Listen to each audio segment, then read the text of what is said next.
Dark Descent. Dark Series, Book 11. By Feehan. Chapter 1. Veins of lightning lit the clouds, dancing whips of white-hot energy illuminating the midnight sky. The earth rumbled and rolled, unsettled and flinching as the creature clawed its way through the soil to burst into the air, instantly fouling every living thing it touched. Leaves shriveled and blackened. The air vibrated with alarm. The vampire settled to earth, turning its head this way and that, listening, waiting, its cunning mind racing, its rotten heart beating with a mixture of triumph and fear. He was the bait, and he knew the hunter was not far behind, close on his trail, drawn straight into the heart of the trap. Traian Trigovise burrowed through the soil, following the stench of the undead. It was too easy, the trail too well marked. No vampire would be so obvious unless he was a rank fledgling, and Traian was certain he was dealing with strength and cunning.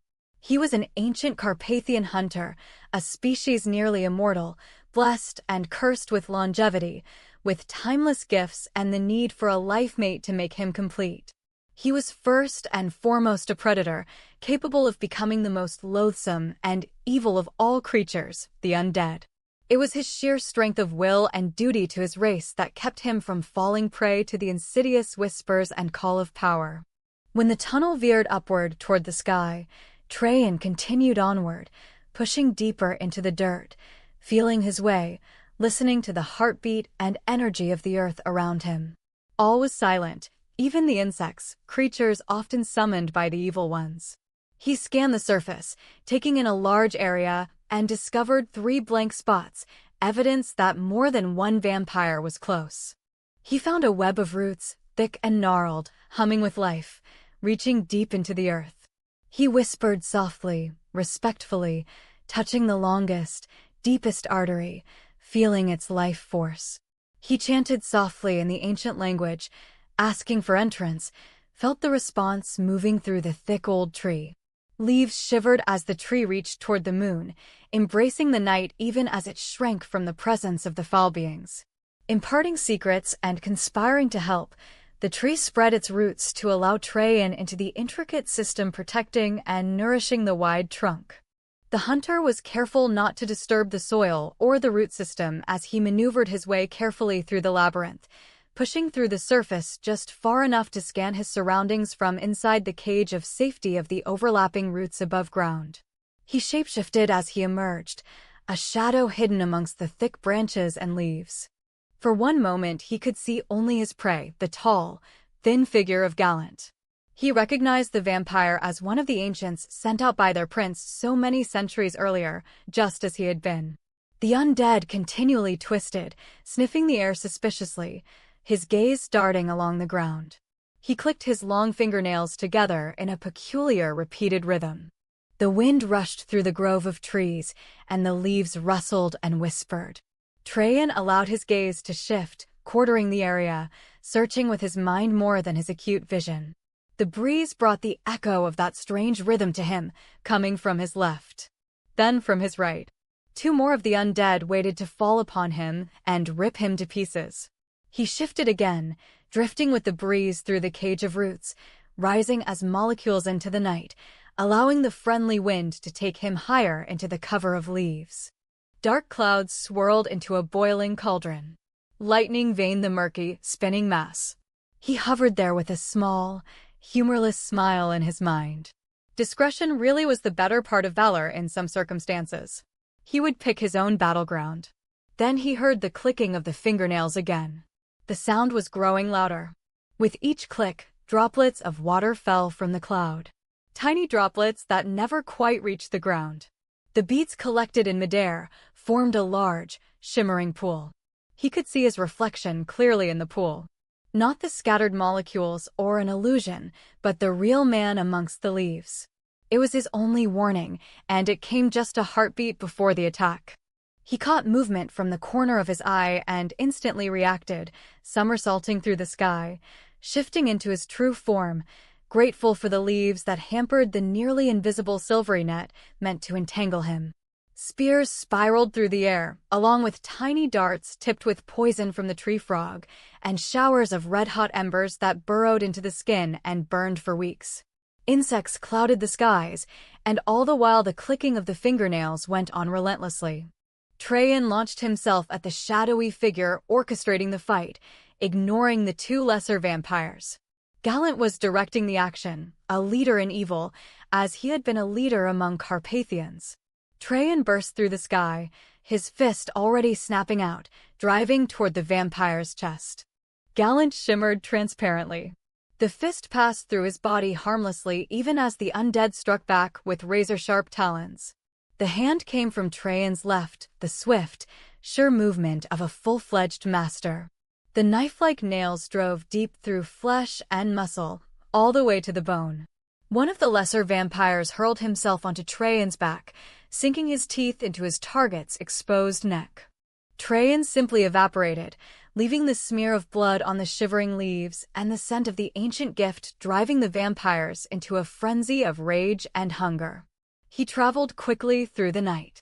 The Carpathian mountains were riddled with networks of caves, where rich soil deep beneath the earth waited to welcome him. He was close to home. He had been steadily traveling back to his homeland to see his prince, but had become sidetracked when he came across the vampires. His shoulder throbbed and burned. His neck was a fierce torment. There were 100 places on his body that ached from the embers and darts. He found an opening into the cool interior of the mountain, went deeper still, through a labyrinth of tunnels into the earth. He floated down into the bed of rich soil and just lay there, feeling a sense of peace and solace in the wealth of welcoming minerals. Austria.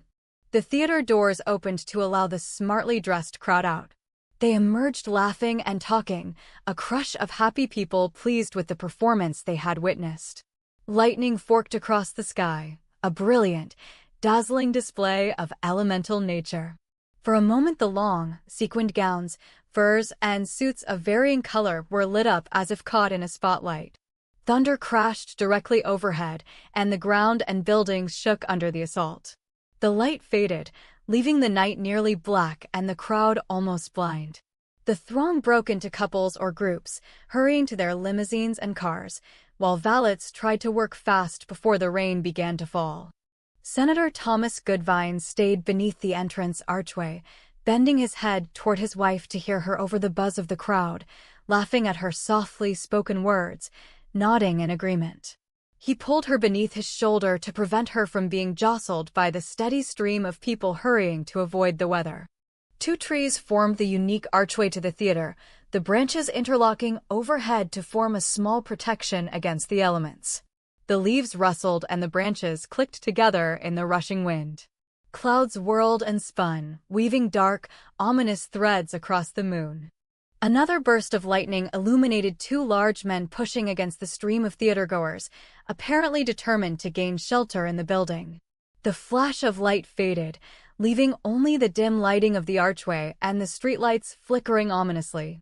Thelma Goodvine tugged at her husband's jacket to bring his attention back to her. "Down! Get down!" Joie Sanders plowed into the senator and his wife, her arms outspread, sweeping them both to the ground. In one move she rolled up on her knee in front of them, a gun in her outstretched hand. "Gun, gun, everybody down," she shouted. An orange-red flame burst from 2 revolvers in a steady stream toward the couple she'd been assigned to protect. Joie returned fire with her usual calm and dead-on accuracy, watching one man begin to topple, almost in slow motion, his gun still firing but up into the air. People screamed, ran in every direction, fell to the ground, crouched behind flimsy cover. The second gunman grabbed a woman in a long fur and dragged her in front of him as a shield. Joie was already pushing at the senator and his wife in an effort to get them to crawl back inside the relative safety of the theater. The second gunman propelled the sobbing woman forward as he fired at Joie, who rolled again to cover her charge's line of retreat. A bullet sliced through the flesh of her shoulder, burning a path of pain and spraying blood over the senator's trousers. Joie cried out, but steadied her aim, ignoring the churning in her stomach. Her world narrowed to one man, one target. She squeezed the trigger slowly, precisely, watched the ugly little hole blossom in the middle of the man's forehead. He went down like a rock, taking his hostage with him, falling in a tangle of arms and legs. There was a small silence. Only the clicking of the branches could be heard, a strange, disquieting rhythm. Joie blinked, trying to clear her vision. She seemed to be looking into a large, shimmering pool, staring at a man with flat, cold eyes and something metal glinting in his hand. He rose up out of the crowd, slamming into Joie before she could scramble out of the way. She twisted just enough to escape the lethal blade, driving the butt of her gun upward into his jaw, then slamming it back down on his knife hand. He screamed, dropping the blade so that it went skittering along the sidewalk. His fist found her face, driving her backward. The man followed her down, his face a mask of hatred. Something hit the back of his head hard, and Joie found herself staring up at one of her men. "Thanks, John. I think he smashed every bone in my body when he fell on me." She took his hand, allowed him to help her out from under the large body. Joie kicked the gun from the limp hand of the first man she'd shot, even as weakness overwhelmed her. She sat down abruptly as her legs turned to rubber. "Get the senator and Mrs. Goodvine to safety, John." The wailing sirens were fading in and out. "Someone help that poor woman up." "We've got it, Joie," one of the agents assured her. "We have the driver." "How bad are you hurt? How many hits did you take? Give me your gun." Joie looked down at the gun in her hand and noted with surprise she was aiming it at the motionless attacker. "Thanks, Robert. I think I'll just let you and John handle things for a while. Is she all right?" She could hear the senator's anxious voice. "Sanders? Are you hurt? I don't want to just leave her there. Where are you taking us?" Joie tried to lift her arm to indicate she was fine, but her arm seemed heavy and uncooperative. She closed her eyes and breathed deeply. She just needed to be somewhere else, just for a short time while the medics fixed her up. It wasn't the first time she'd taken a hit, and she doubted it would be the last. She had certain instincts that had taken her to the top of her profession. It was very dangerous at the top. Joie could blend in. Some of the men liked to call her the chameleon. She could look strikingly beautiful, plain, or just average. She could blend in with the tough crowd, the homeless, or the rich and glamorous. It was a valuable gift, and she used it willingly. She was called in for the difficult assignments, the ones where action was inevitable. Few others had her skill with knives or guns, and no one could disappear into a crowd the way she could. She took herself out of her body, watched the frantic scene around her with interest for a few minutes. The others assigned to the senator and the Austrian agents had everything under control.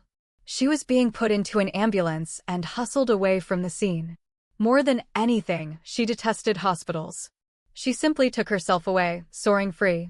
She wanted to be outdoors, under the sky or beneath the earth in a world of subterranean beauty. It didn't matter, as long as it wasn't within the walls of a hospital. Joie felt weightless, free, skimming through the mountains she had studied so carefully. As she soared free, she planned a trip caving with her brother and sister as soon as the senator and his wife were safely back home. She crossed space, smelled the rain, felt cool and moist in the mist of the mountains. Far below her, she saw the entrance to a cave, spotlighted by the small sliver of moon that managed to peek around the thick cloud cover. Smiling, she dropped down to enter a world of crystal and ice. Whether she was dreaming or hallucinating didn't matter. All she cared about was escaping from the pain of her wounds and the smell of the hospital. Traian lay in the cool earth, gazing up at the high, cathedral-like ceiling. His body hurt in so many places, he just wanted to rest. The beauty of the cave was breathtaking and took his mind off his physical pain.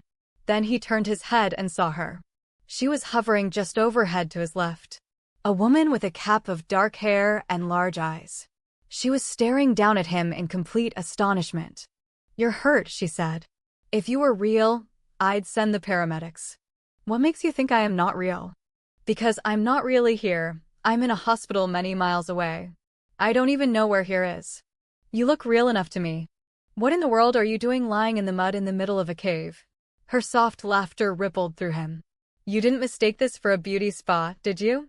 His heart nearly ceased beating. Those simple questions turned his world upside down. He was aware of everything: the coolness of the interior, the blue of the ice, the dramatic sweep of architecture formed thousands of years earlier. He was mostly aware that her hair was a rich brown and her eyes were a cool gray.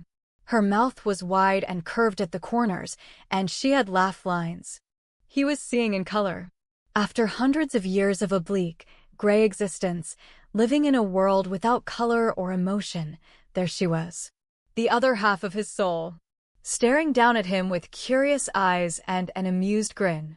There was blood on her shoulder and bruises on her face, a tear in the gown she wore. "You seem a bit overdressed for a cave," he pointed out. She shrugged, her laughter soft and inviting. "Yes, well, a lady likes to know she looks her best when the cave crickets come calling." "You're hurt, too." "A small bit of trouble with some unpleasant fellows." "What about you?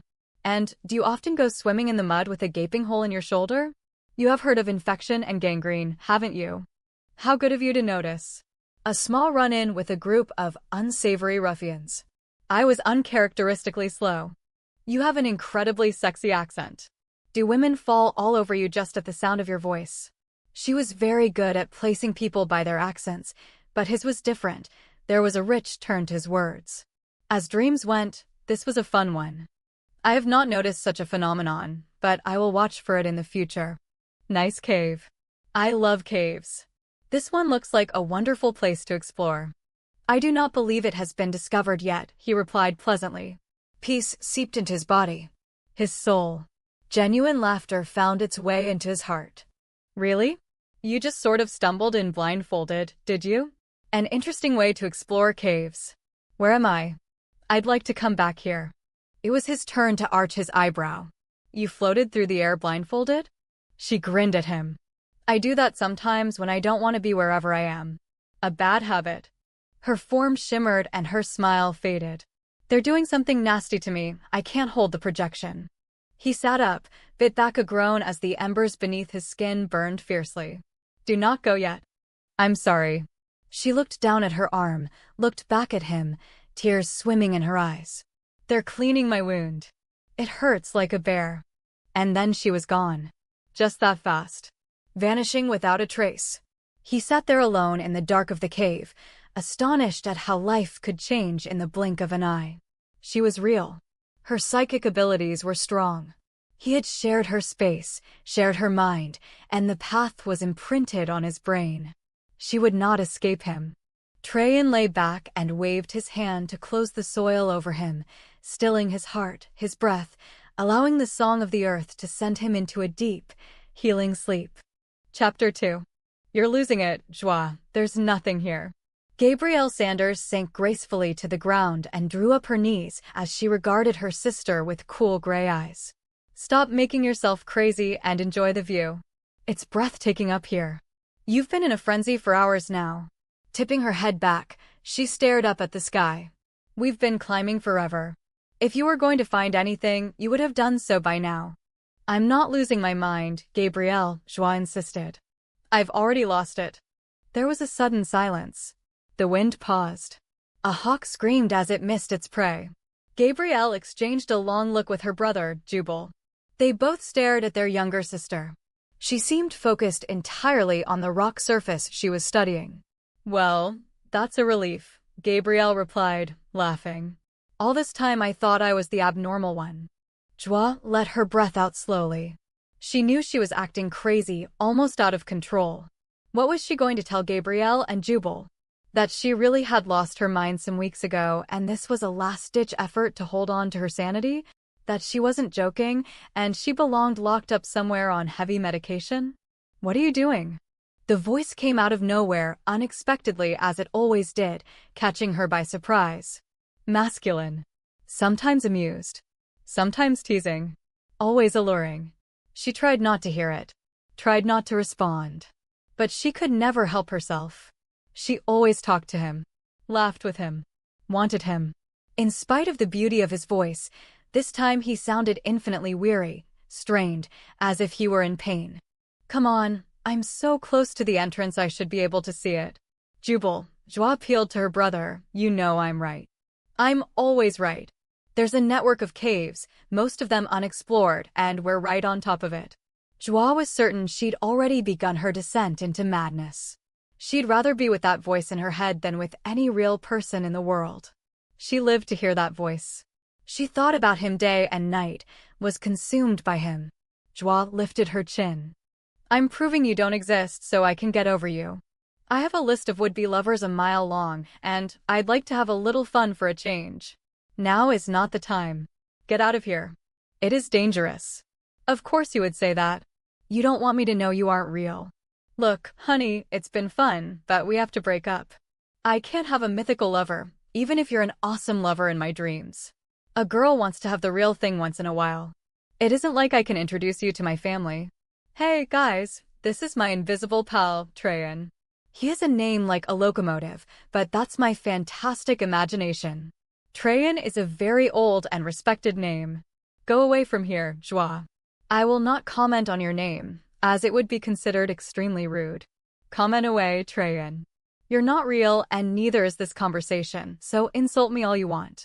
You're always looking down when you should be looking up, Joie, Gabrielle said with a sigh.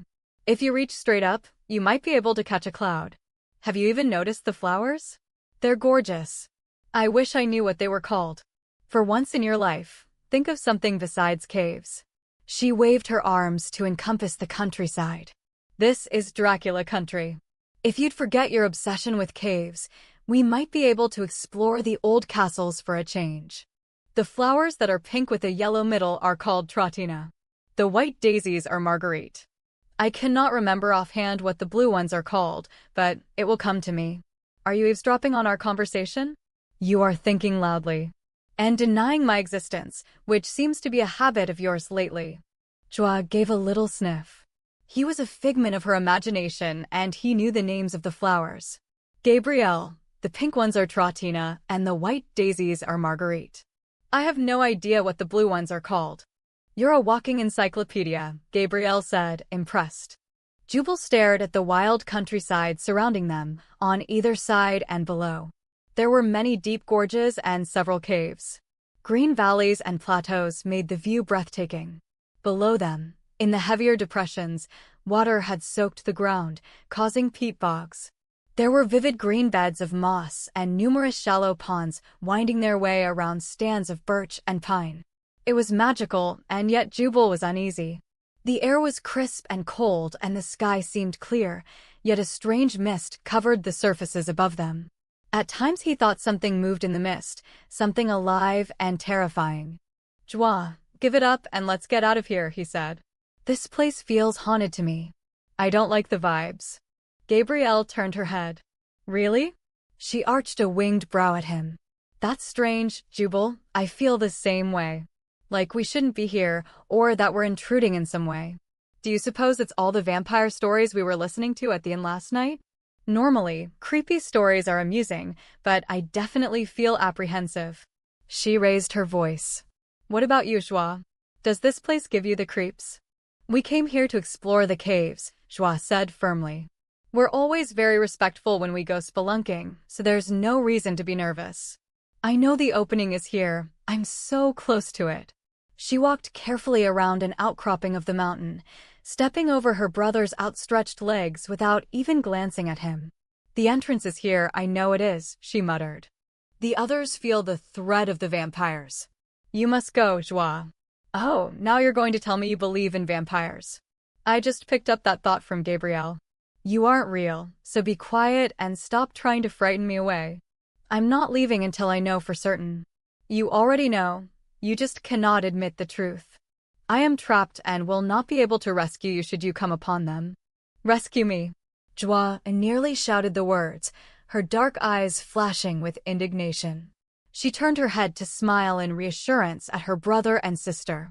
Gabrielle and Jubal exchanged a long, amused glance, used to Joie and her ramblings when she was on the scent of a new cave.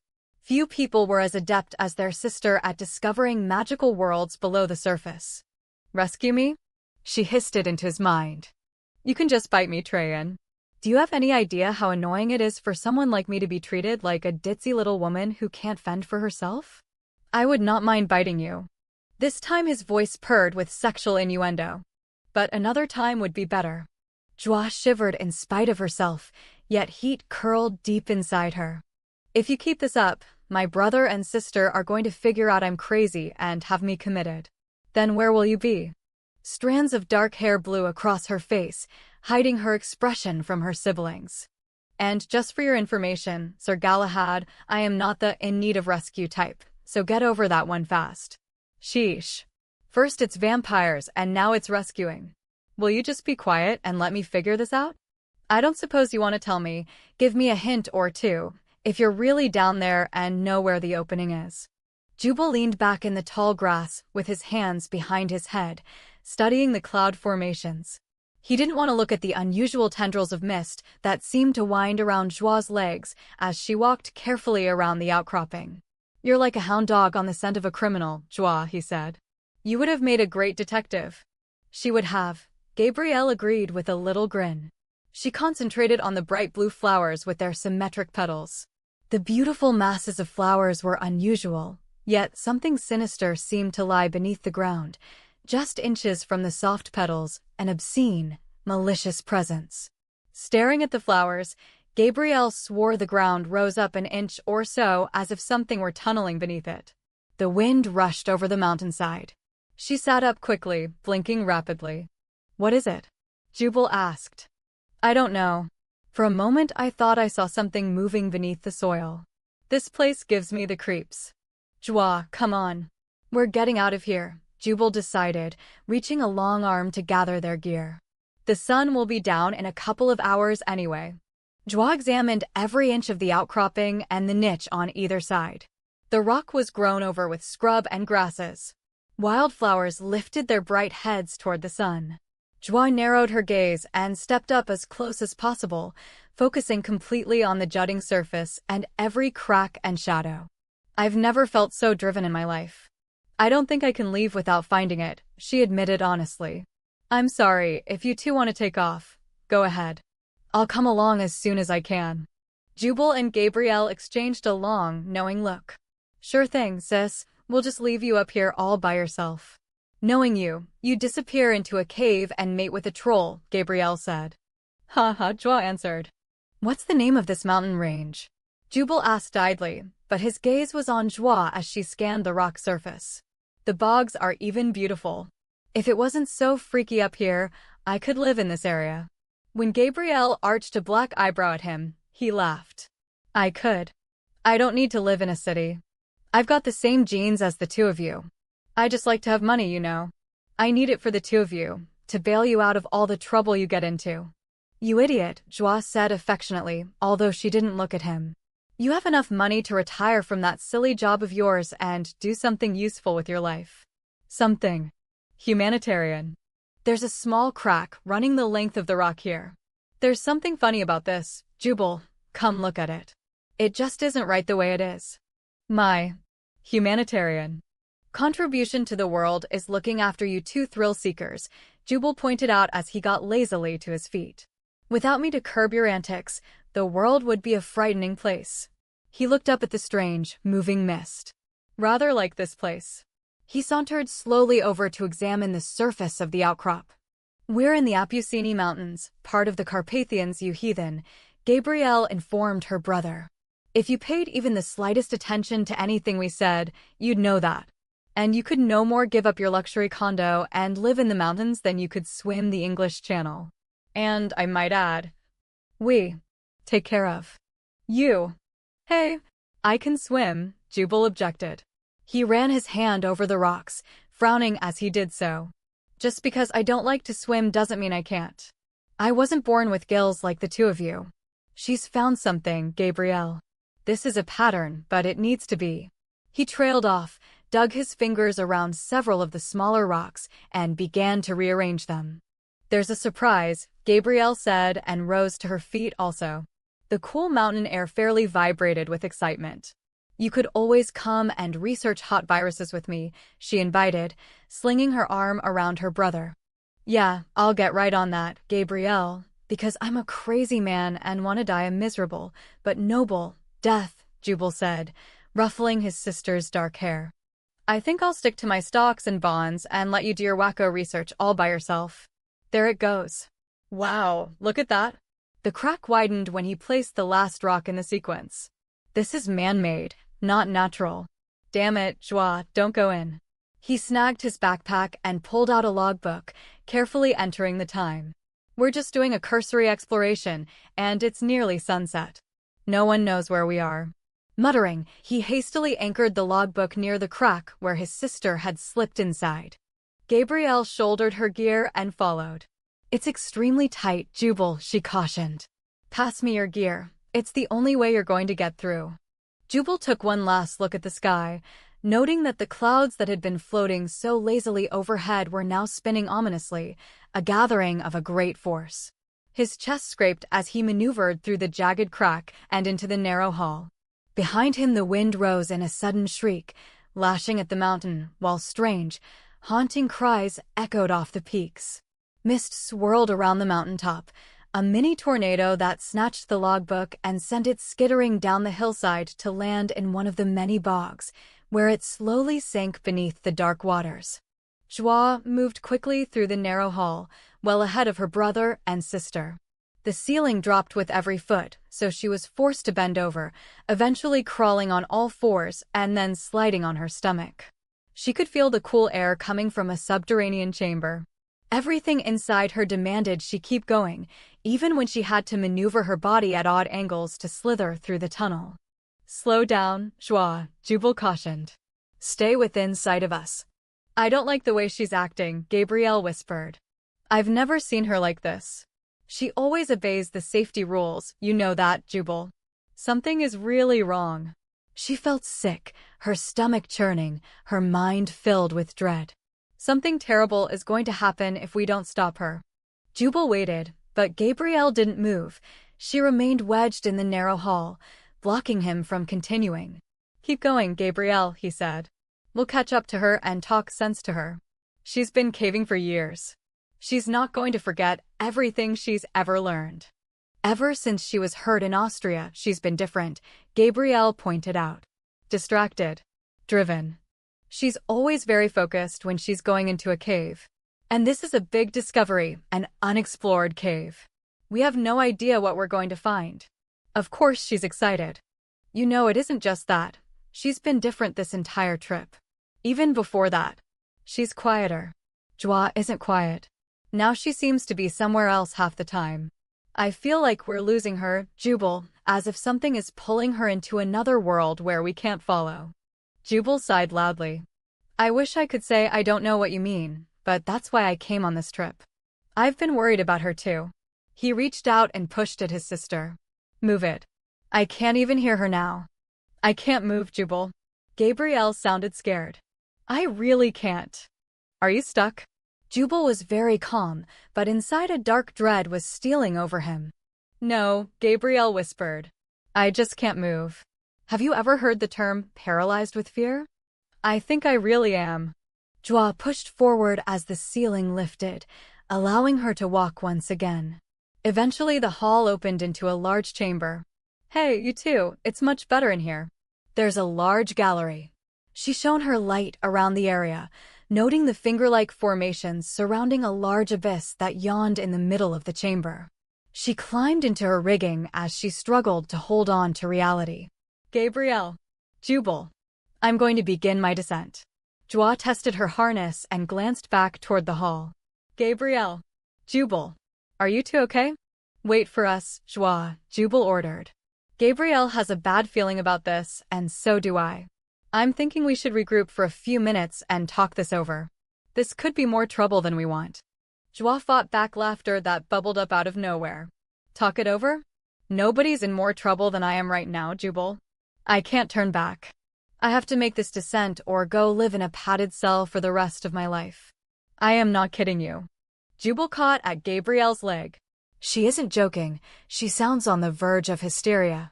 Move it, Gabrielle. Right now. Jubal rarely used that tone with either of his independent sisters, but it had the desired effect. Gabrielle scooted forward, driven by the fact that her brother obviously shared her growing fears for Joie. Joie sat on the edge of the precipice, staring down into the black abyss. She didn't look up when her brother and sister joined her. Jubal rested his hands on her shoulders. Gabrielle sat cautiously beside her and took her hand. So tell us, what's going on, Joie? We always stick together. There's no need to hide anything from us. Does insanity run in the family? Joie continued to stare down into the well of darkness. Because if it does, someone should have warned us. You think you're insane?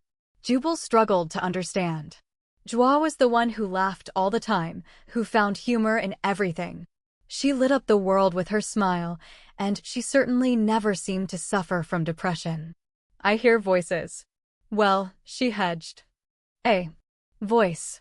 One voice. All the time. We have conversations. Long conversations. Sometimes very intense and sometimes humorous. She felt the color rise beneath her skin and was grateful it was dark in the gallery. Sometimes sexy. I find myself staying up all night just to be able to hear his voice and spend time with him. She shrugged her shoulders. He even has a name. Traian Trigovise. How could I think up a name like that? He has an accent. A European, very sexy accent. Gabrielle tightened her fingers around Joie's hand. When did this start? When did you first hear this voice? Joie shrugged, remaining silent. Neither Jubal nor Gabrielle spoke, waiting her out. Finally, she sighed. When I was shot in Austria. You know how much I hate hospitals. When they took me there, I did my little disappearing act. She looked at her brother and sister. I thought I was dreaming when I first saw him, but I'd been experimenting for some time with astral projection. I guess I succeeded, I don't know. I think we connected because we'd both been in a storm, in a battle and wounded. She shrugged helplessly. It's the only reasonable explanation to me. He didn't go away. I could hear him talking to me in my mind. He found something important in the caves. I was already planning a trip here with you two, so I figured I could see if he was real. Joie, Jubal reprimanded gently. Telepathic communication? With someone else? I know we can use telepathy, but we've never met anyone else who can. Is it really that far-fetched? I can take myself somewhere else. I know when I'm in danger. You're weird with patterns, and Gabrielle can do all sorts of strange things. We're all able to use telepathy with each other. Is it such a stretch to believe others can use it, too? I have to go down there. I have to know if he's real, if he's here, in this place. I feel him. I can't explain it, but it's like he's crawled inside of me somehow and I need him. I need to prove this to myself. Why didn't you tell us right away, Joie? Jubal asked. Because I don't want the voice to go away, Joie admitted with stark truth. I saw a counselor. He said I was having a break with reality, schizophrenia, probably brought on by the trauma of being shot. I didn't want to point out it wasn't the first time I've taken a bullet, it wasn't the worst injury, and it won't be the last. I didn't take the medication the counselor prescribed. I thought maybe it wasn't so bad to live in a fantasy world part of the time. I still function and do my job. She managed a faint smile, her sense of humor rising even in the middle of such a serious conversation. Do you think many people want a schizophrenic bodyguard? They get two for the price of one. Come on, Joie, you can't believe you're going crazy. You're. Gabrielle paused in search of the right words. You can do anything. You excel at everything. You can't. Hear voices. Joie smiled up at her sister. I'm definitely hearing a voice. Right now he's telling me to get out of here. He's saying it's dangerous and that we're all in mortal danger. He actually used the word mortal. I don't use that word. Do you think I have a split personality? I've always preferred male activities. I've always been such a tomboy. Maybe this is just my male side coming out. And just so you know how really screwed up my mind is, he's sexier than I am. Maybe your intuition is telling you not to make the descent, Joie, Jubal cautioned. We haven't planned this out adequately. I don't have a choice, Joie said sadly. Not this time. We have the rigging. We have the supplies. We're all dressed warmly enough. I can go down and look around. If I'm not back in a couple of hours, you can go for help. Gabrielle shook her head. We all go. We stick together, Joie. If you have to do this, then we do it together like we always have. Then we should stop talking and get moving, Jubal said decisively. Joie wasn't going to change her mind. Whatever was compelling her into that black abyss was too strong to fight. Worse, the dread was still growing inside him. He glanced down into the dark hole. Evil lurked close by, and he had the feeling they were going to come face to face with it. Chapter 3. Joie, this is out of this world, Jubal said softly in awe. He turned in a full circle, shining his light on the walls of the gallery. The descent had been a long one, well over 200 feet. I've never seen anything like it. What a find. The ice formations are incredible. I swear I actually saw a vein of gold in more than one place. There are so many halls and galleries to explore. Gabrielle cautiously moved around an ice sculpture that rose like a living flame from the floor. Look at this. When I shine my light on it from this angle, I'd swear the thing had gems in it. It's as brilliant as a polished diamond, but reflects the light as if it were red like a ruby. Movement caught her attention, and she turned her head to watch Joie as she examined the glacial ice that formed the gallery. Be careful, I suspect that a good number of viruses previously unknown to us come from insects, and even perhaps the fungi in caves such as this one. These microorganisms exist with no light and few nutrients, locked inside the ice, yet still capable of living. There's such a wealth of information down here. Joie ignored both of her siblings. She was so close now, she could almost feel him breathing. Somewhere in this labyrinth of halls, he was waiting for her. Smoldering. Angry that she had disobeyed him. He was real, not a voice in her head, not a part of a split personality. He was real and alive and in pain. She could feel his pain, throbbing through her body, beating at her head. Tell me. She demanded it. Forced him to deal with who she really was, not who he thought she should be. Tell the others to be quiet. They are in danger. I have battled the same enemy 3 times since you found me in the cave. I am a prisoner and wounded and extremely weak. I cannot aid you much in the battle, and the enemy has powers you cannot possibly comprehend. Joie gave him a mental image of rolling her eyes in exasperation. Sorry for the fluff in my head, but I'm usually found wrapped in cotton or bubble wrap to protect me from all the evil people in the world. She signaled her brother and sister to silence, switching easily into hunting mode. She moved through the halls with confidence, recognizing the feel of him now, knowing she was moving toward him. I doubt very much if I'll need your aid, Mr. Brawny, but I'll keep it in mind. How many? There is one with me now. The others will return well-fed and high with a lust for killing. You do not want to meet them. Then I guess I'd best pull your butt out of trouble and get the heck out of Dodge. You do not act like any of the women I know act. Thank you. I appreciate your saying so. Joie dropped to her knees and crawled through a narrow, tube-like passage. Jubal and Gabrielle followed close behind. The steady drip of water reminded Joie of the clicking of the branches at the theater the night she was shot. There was a peculiar rhythm to the drops, almost as if some unseen hand, not nature, guided the water's descent. The tube began to widen until she could once again stand. A strange, growling noise assaulted her ears.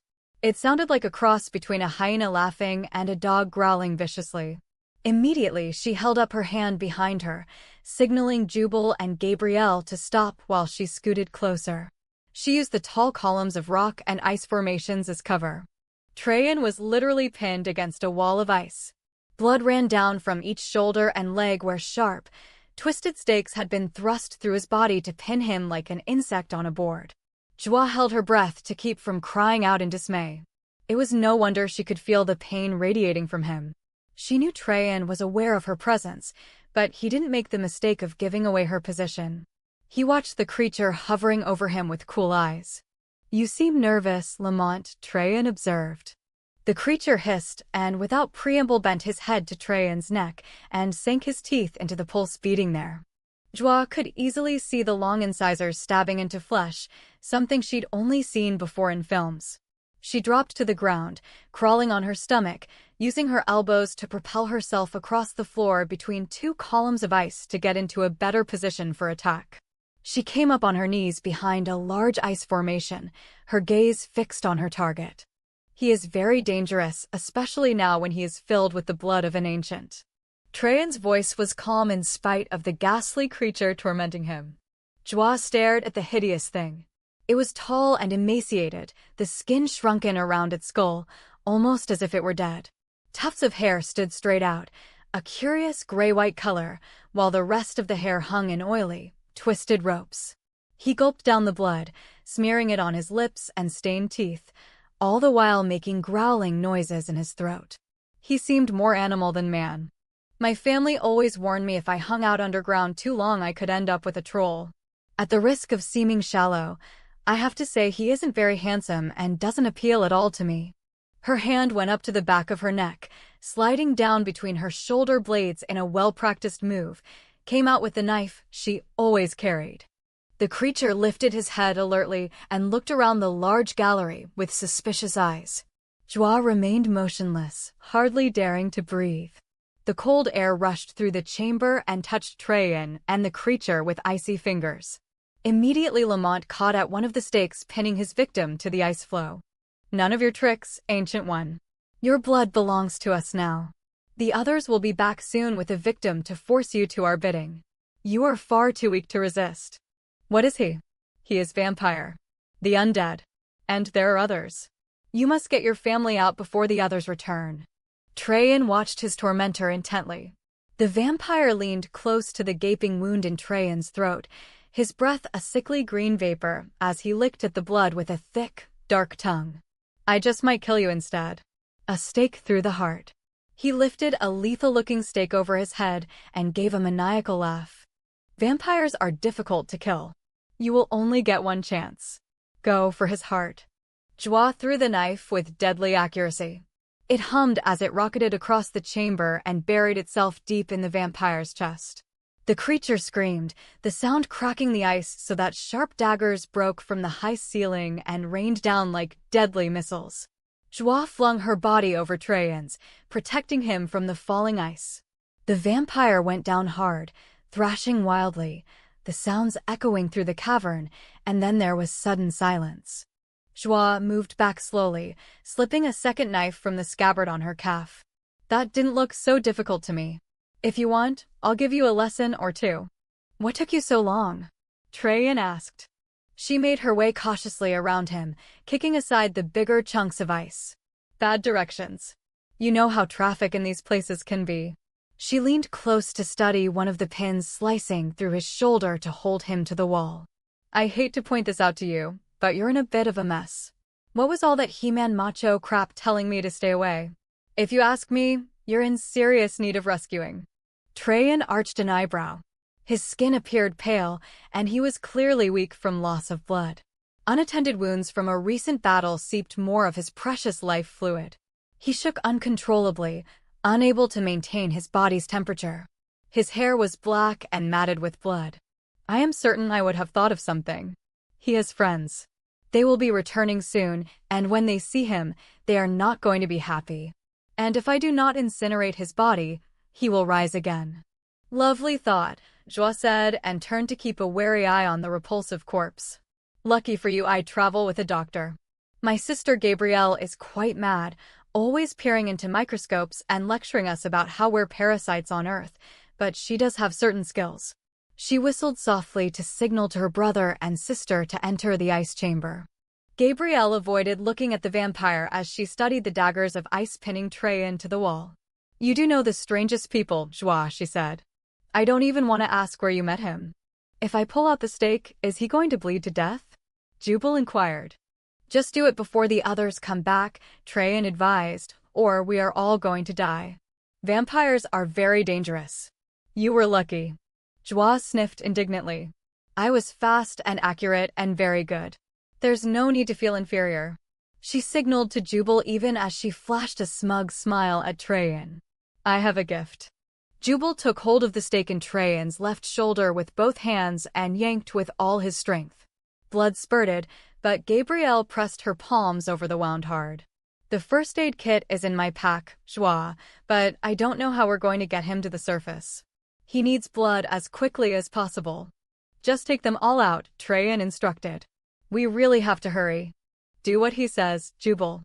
Joie caught the sense of urgency emanating from Traian.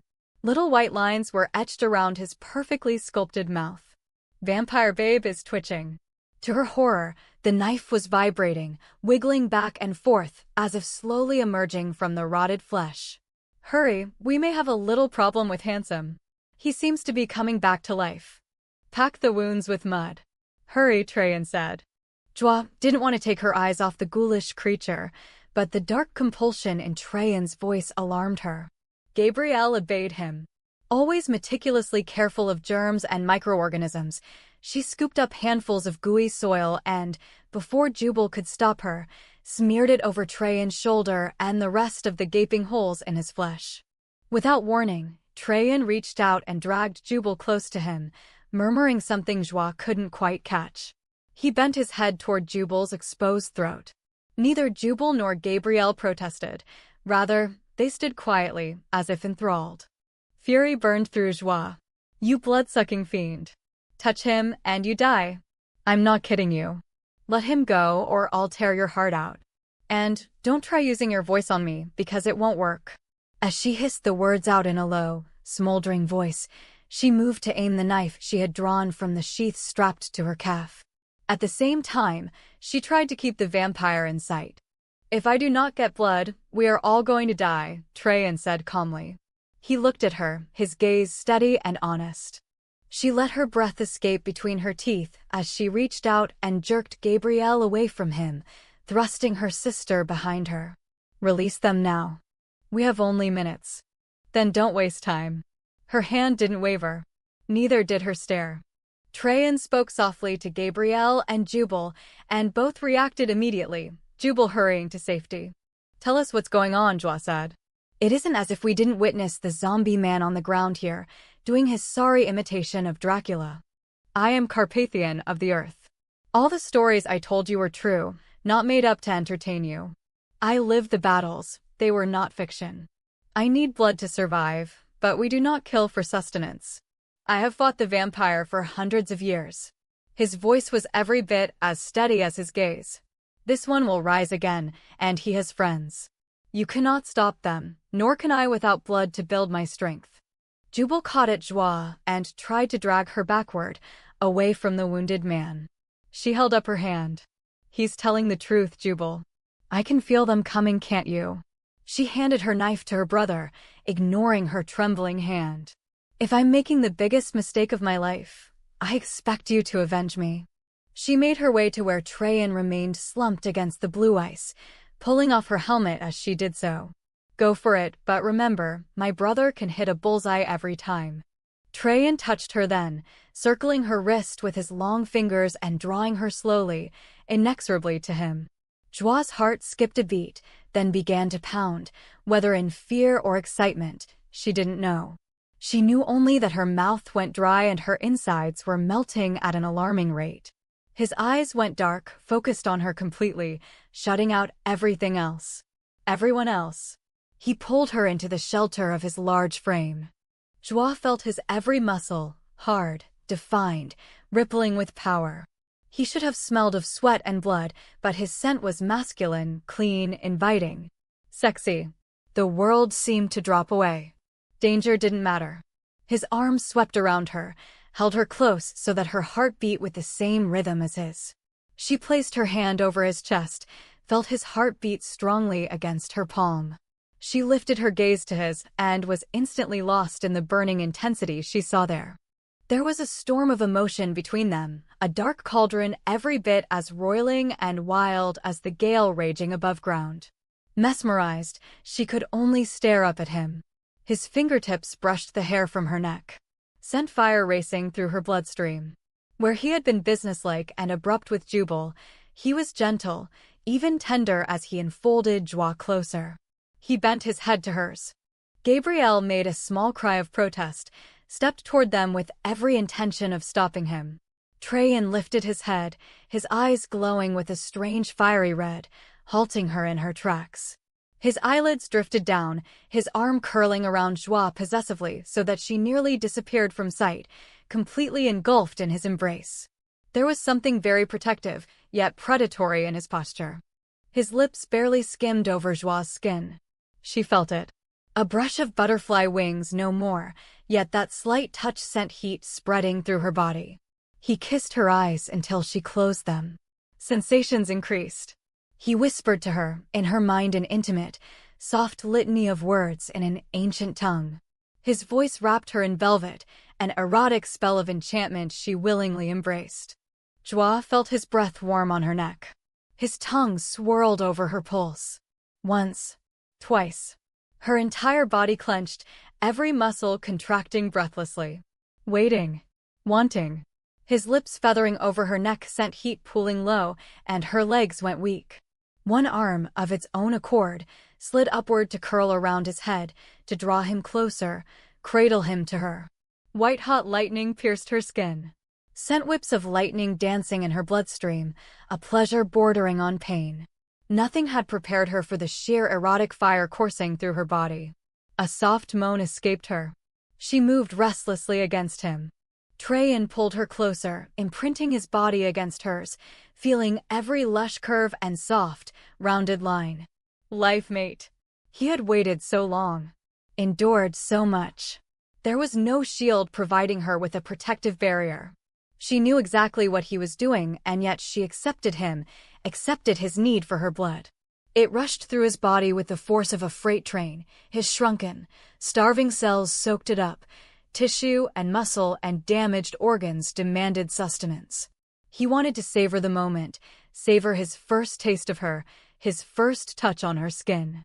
Even as Traian struggled for sufficient control to blur the horrified gazes of her siblings, he was aware of the undead struggling to rise again, the two vampires rushing through the maze of halls to reach him before he could escape. He took from Joie only what he needed to have strength when the battle came. He couldn't risk her being too weak to defend herself. They would have more than one skirmish with the undead before they were out of the labyrinth of caves. Very gently, almost reverently, he swept his tongue across the pinpricks to close them. "Thank you, Joie." His arms held her up, his body taking her weight. She shivered as she lifted her lashes to study his face. At once she was caught and held in the dark depths of his eyes. "You're welcome." "I hate to break up the love fest the two of you are having," Jubal snapped, "but we've got a little problem." The knife just fell out of the dead thing's chest, and he's beginning to thrash around. It isn't a pretty sight. Jubal's voice broke the spell Traian seemed to have woven around Joie. She pulled her gaze away with an effort and looked over at the creature clawing the floor of the cave. "He looks angry," she observed. Chapter 4. "He is not the only one," Traian agreed. "His friends are coming this way fast, and they have murder on their minds." The vampire struggled to a half-sitting position on the floor, blood and spittle running down his chin. His red, rimmed eyes fixed on Joie with a mixture of hate and fear. She glared at him. "What the hell did you do to my knife, you fiend? Do you have any idea what a knife like that costs?" She held out her hand to Jubal for the knife she had given him. "Give that to me. I think I'm going to need it."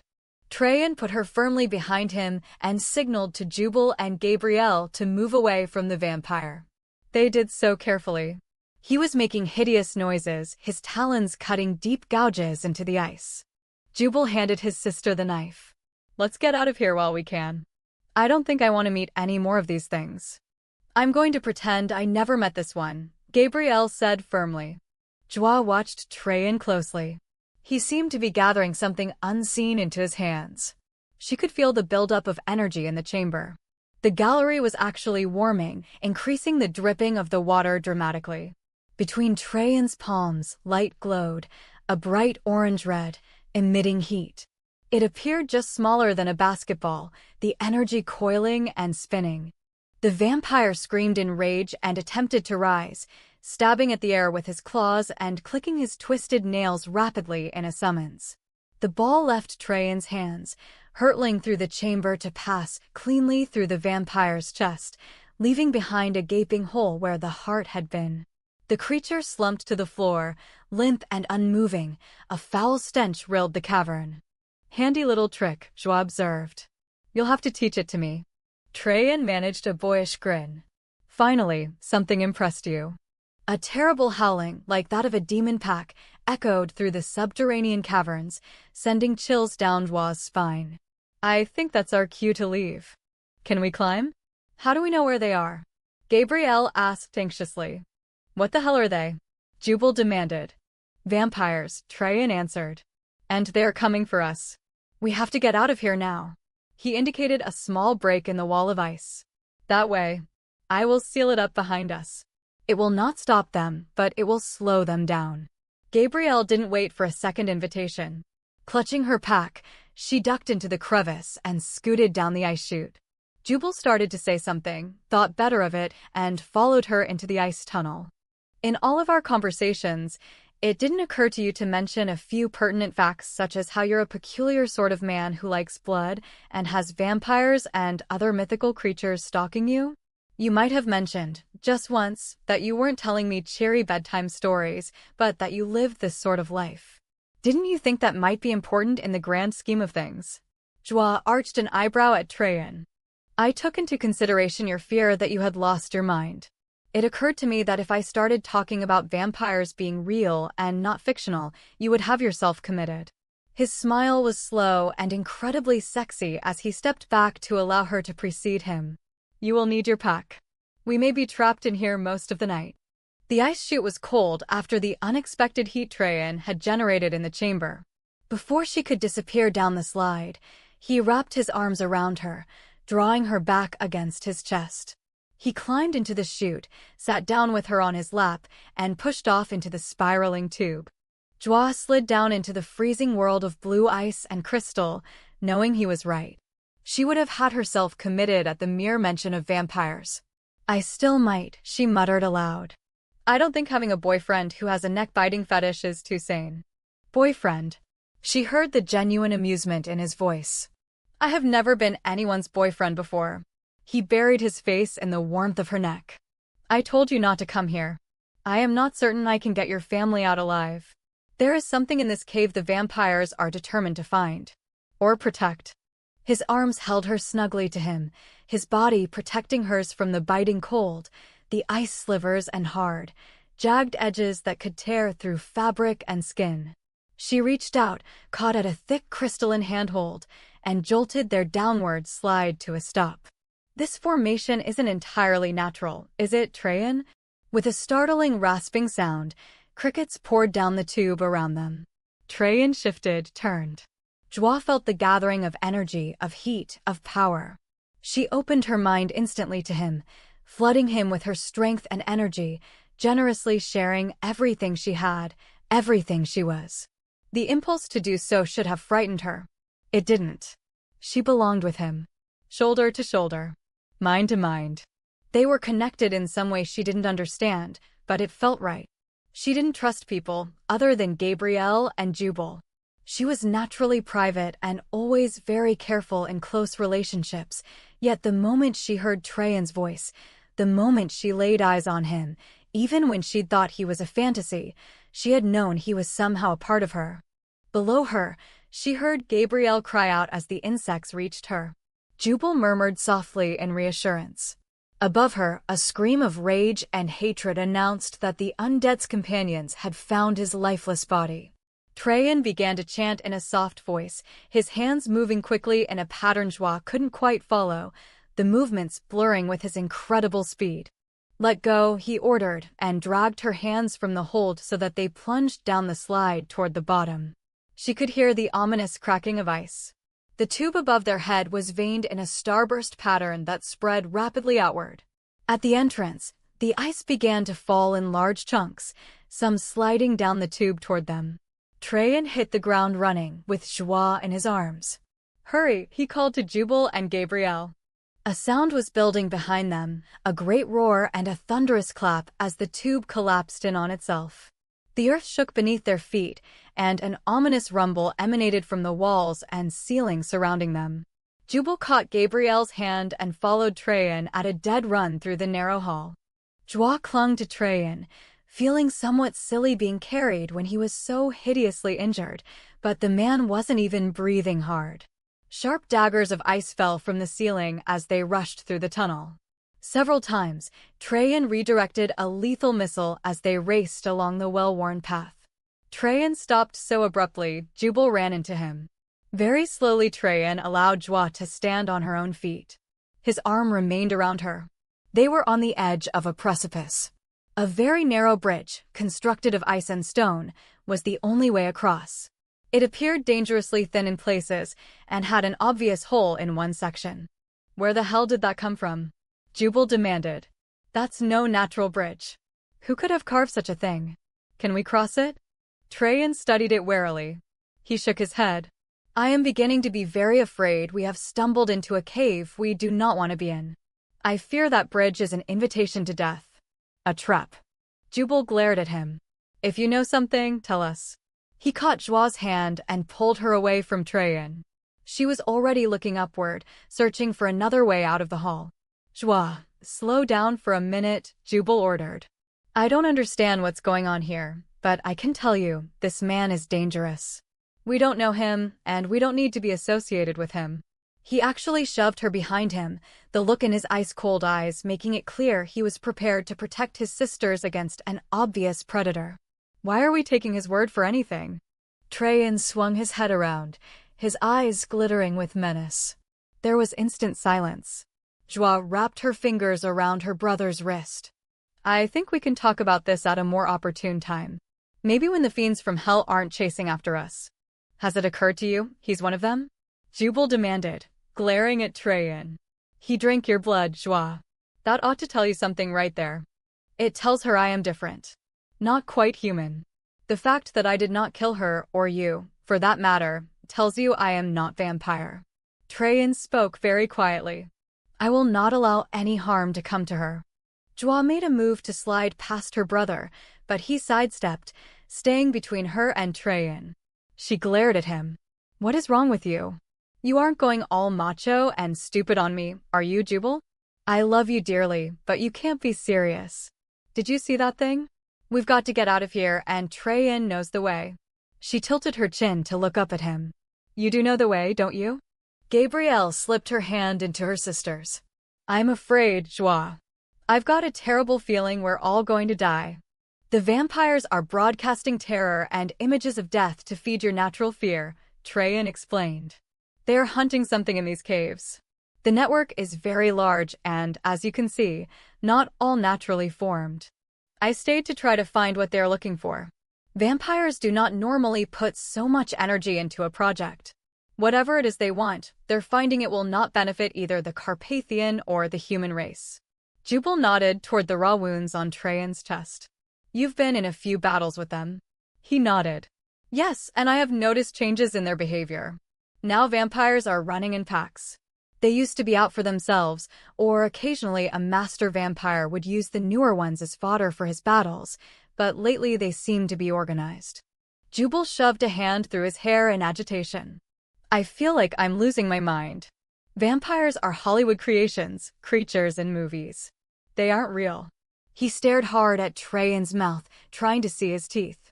I saw you bite my sister's neck, and I'm sorry, but that puts you into the vampire category as far as I'm concerned. You just go your way and we'll go ours, and we'll pretend we never saw you. Traian's gaze swept over Jubal, his glittering eyes taking on a peculiar reddish glow in the light from the helmets. He noted Jubal's aggressive posture, his clenched fists. Do you think to fight me? There is no way to win. I am powerful beyond your imagination, just as the vampires are. You still do not understand the danger you're in. You didn't look so powerful lying there while that thing was having you for dinner, Jubal snapped. He does have a point, Traian, Joie said. But we don't have time for this. She could hear a sound accompanying the drip of the water. A soft clicking, like branches banging together in the wind. It made her edgy. There was no warning. One moment Traian stood in the glare of their lights, the next a huge, shaggy black wolf with a mouthful of lethal teeth sat in his place, eyes focused menacingly on Jubal.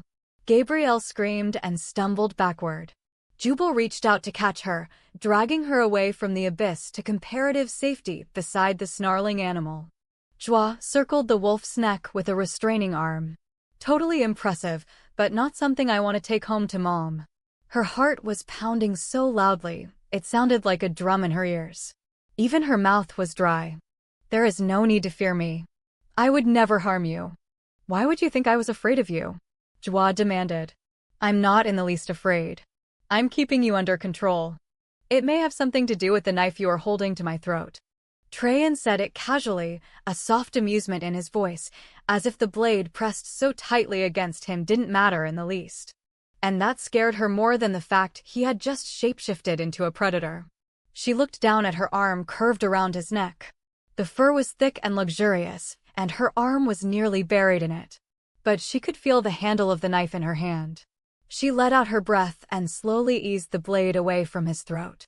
"I was just making certain you were paying attention," she said as she slipped the blade back into the scabbard.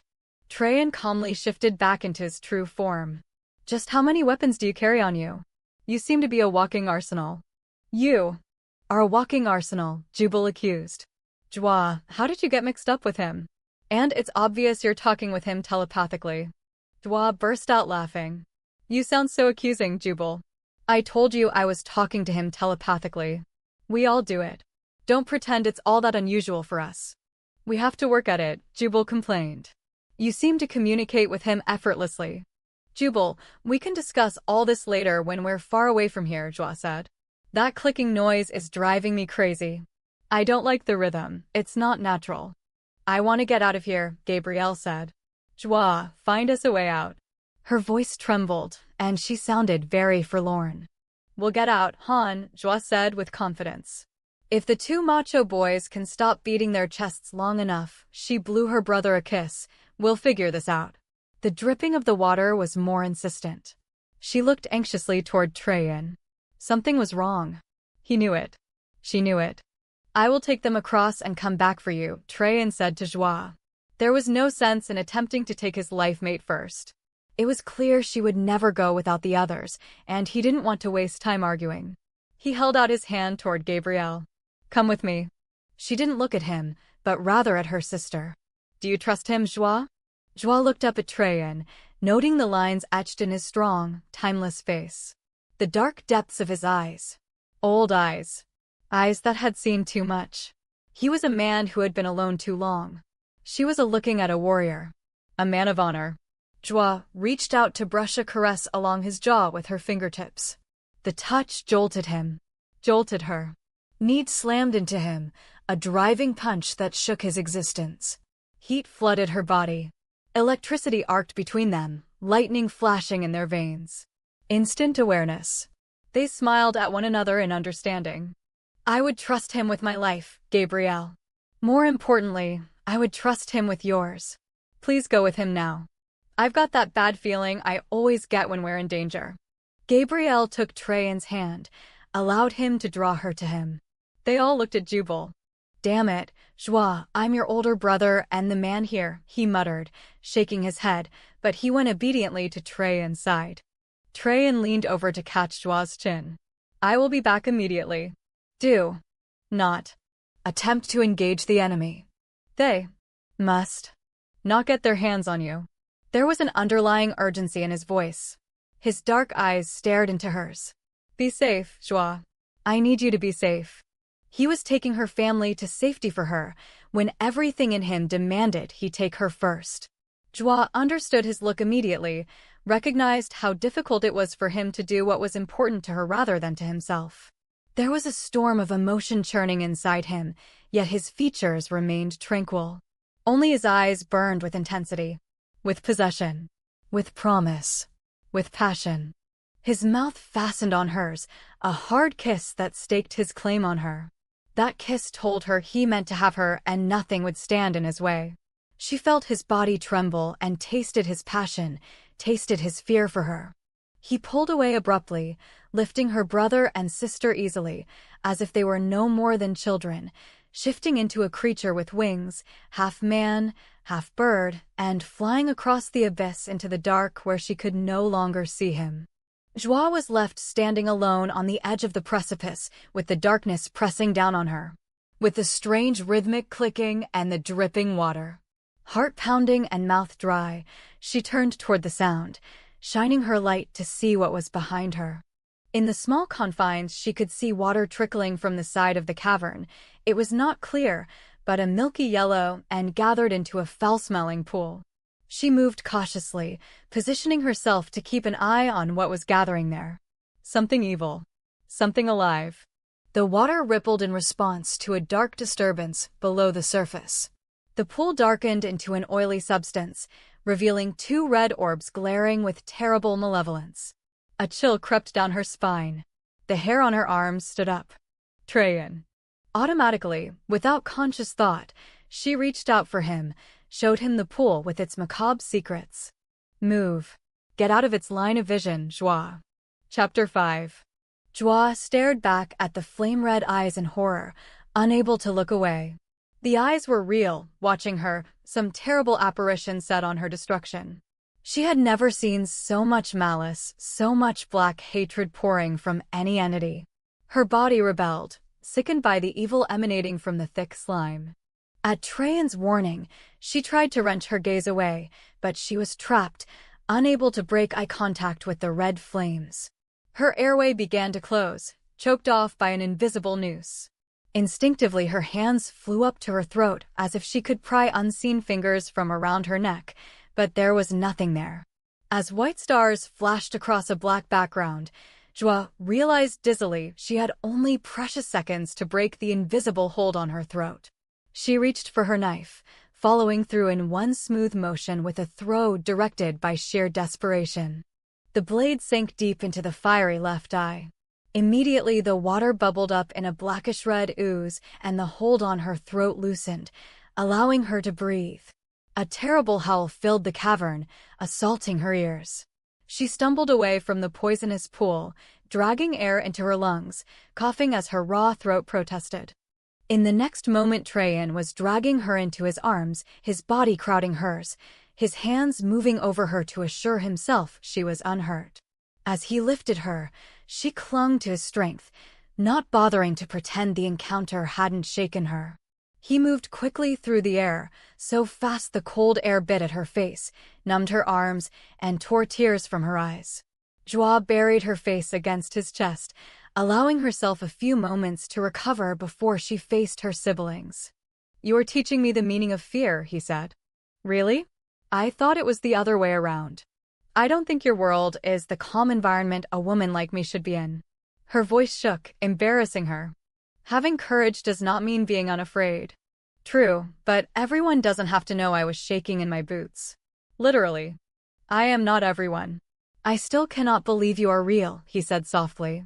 His lips moved against her cheek, a brush lighter than a butterfly wing, yet she felt it all the way to her toes. That small caress sent blood rushing through her veins, her heart leaping. His touch warmed her as nothing else could. "I'm having a difficult time believing that any of this is real," Joie admitted. "And what's up with the wolf?" "Telepathy, okay, I can accept that. Even your strange little blood fetish, but don't you think changing into animals and flying through the air might be going a little too far?" His arms tightened possessively. "You do not enjoy flying?" "I don't enjoy anything when I'm not in complete control. And you didn't have to intimidate my brother." His arm was curved around her, pressed against the underside of her breasts. "You will not be in complete control when I make love to you, Joie," he told her softly. She closed her eyes at the velvet sound of his voice. Danger surrounded them. Her family was close. It didn't seem to matter.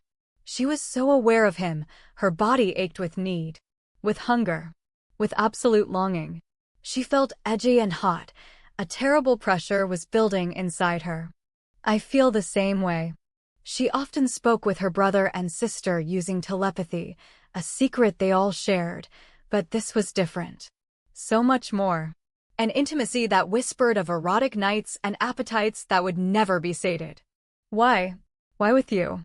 I am your other half. We belong together. I have searched the world for you. Waited lifetimes for you." Joie tightened her grip on his shirt, burrowed closer to his heart. She was a woman who knew herself well. An adrenaline junkie. A feminist. A believer in justice. She loved her life. Traveling from country to country. One assignment after another taking her into danger. Her recreation time was spent caving, whitewater rafting, or skydiving. She was not a woman who wanted or needed a man. She was not a woman who clung to a man. Joie looked up at Traian, the light from her helmet shining on his face. He had changed her very existence for all time. "I'm not altogether certain I approve of you." Laughter rumbled in his throat. Fortunately, your approval is not strictly necessary. Life mates simply are. We have no choice in the matter. We are like two magnets that cannot be torn apart. Great. I don't know a thing about you except I can't exactly bring you home to my mother and father. My family is very close, by the way. He put her carefully on firm ground. Jubal and Gabrielle rushed to her, flinging their arms around her and hugging her close.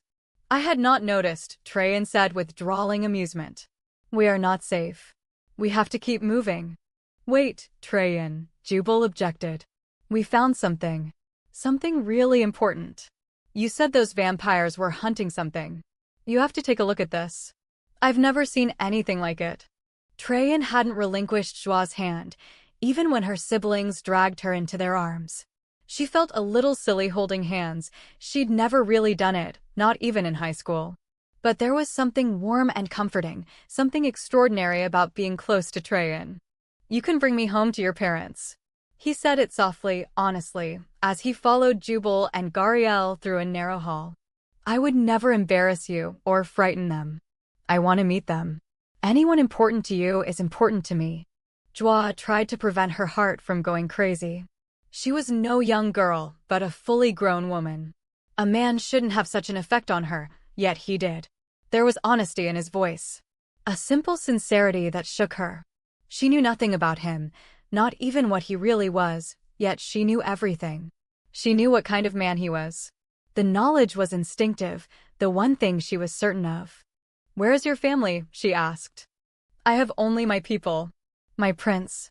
His eyes gleamed a deep black in the soft glow of the helmet lights. You are my family. Your brother and sister have become my family. He arched an eyebrow at her. And we have only just met. A very strange concept for you, but completely natural to me. Life mates are two people who meet and need to be together, two halves of the same whole. Finding a life mate is what every Carpathian male dreams of and longs for and fights to keep our world together for, yet few of us ever gain such a treasure. I never thought to experience such an earth-shattering event. Are you disappointed that I'm not what you thought I'd be? Traian looked down at her. You do not yet understand the concept of life mates. I am surprised and even shocked by the idea of a human life mate, but I could never be disappointed with you. We were made for one another. We complete one another. You are fascinating to me. You always will be. Joie hurried to catch up with her brother and sister, not wanting Traian to see the pleased grin she couldn't quite hide. Jubal turned toward a shallow alcove in the wall, directing his light onto the ice. There was a sudden silence as all of them held their breath. The creature encased in ice was large, an enormous beast with scales covering its body, a wedge-shaped head, a serpentine neck, and a long tail ending in a sharp spike. The wings were folded and close along the body. It had sharp claws for rending and tearing. One eye was wide open and staring at them through the thick wall of ice. Joie let her breath out slowly. That's no dinosaur. It has to be, Gabrielle said. It can't be a dragon. Don't tell me it's a dragon. She glared at Traian. There aren't vampires. You can't change your shape, and there aren't dragons. The air is bad down here, and we're all having a mass hallucination. It can't be anything else. Is it real, Traian? Jubal asked. There was awe, even reverence, in his voice. Yes, it is real. I had no idea it was down here. Do you think this is what the vampires are looking for? Joie asked. Traian shook his head. They have no interest in the remains of a dragon. But this is definitely a cave the wizards used. I suspected as much. It could be a gold mine of information for our people. The wizards had incredible power and knowledge. It would be terrifying to think that the vampires might get hold of any of the power the wizards wielded. Do not touch anything. We must be very careful in here. The wizards use spells and traps to guard what belonged to them. That's what you meant when you said the bridge could be a trap. You thought the wizards had made it, Jubal said. Gabrielle held up her hand. We're talking about things found in fantasy books. Legends. Myths. There has never been evidence of dragons existing. Not even when dinosaurs roamed the earth. She reached out to touch her sister. Wah, are you certain of this? Certain of this man? He flies through the air. He changes into a wolf. He can talk to you telepathically. He takes your blood like a vampire would. There was pleading in her voice. Traian pulled Joie closer to him. He was well aware of Gabriel's influence on Joie. He could easily read his lifemate's mind, just as he could pick up the thoughts of her siblings. Joie loved her brother and sister and would willingly sacrifice her own happiness for them if need be. Joie felt the possession in Traian's touch, felt the brush of his mind in hers. She smiled up at him in reassurance. At the same time, she reached for Gabriel's hand. The one thing that matters is family. And more than anything, we want each other to be happy, she explained to Traian. I know what I'm doing, Gabriel. You know I've always relied on my instincts. I know this is right. I don't understand any of it, but maybe I've been preparing for it all of my life. I fit with him. You're right, I don't know him yet, but I fit with him. She rubbed her face, smearing mud across it. A one and only sort of thing. Silly, but true. Jubal groaned. Joie, I never thought you'd turn all mushy romantic on us. Gabriel exchanged a long look with Jubal and turned to Joie. Well, I suppose your life with him will always be interesting. My sisters have already put gray in my hair. I won't survive Traian hanging around, howling at the moon, biting Joie's neck. And, just for the record, stay the hell away from mine, Traian. Having a woman bite my neck might be a turn-on, kinky maybe, but I could handle it. Having a man bite my neck is out of the question. Doesn't do a thing for me, Jubal said dryly. Ouch! That hurts, Jubal, Traian said. I was really looking forward to a snack later. He leaned down to brush the top of Joie's head with his chin. He had to touch her, keep reminding himself she was real. Even when they were speaking telepathically while he searched the complex of caves for whatever the vampires were frantic to find, he almost believed he had made her up. Gabriel managed a grin. Well, he fits in with our weird family, Joie. I can't wait to see Mom and Dad's reaction. I need to seal this area off, slow the vampires down, and get all of you out of this cave, Traian said. I'm not so eager to leave, Joie responded, studying the huge body of the dragon. This is a treasure. There must be other fascinating things down here. You are being hunted, Traian said severely. I am getting you out of here now. I will come back later and find whatever the vampires want so badly. When you're alone, Joie said. When I am alone, Traian confirmed. He urged them through the narrow hall.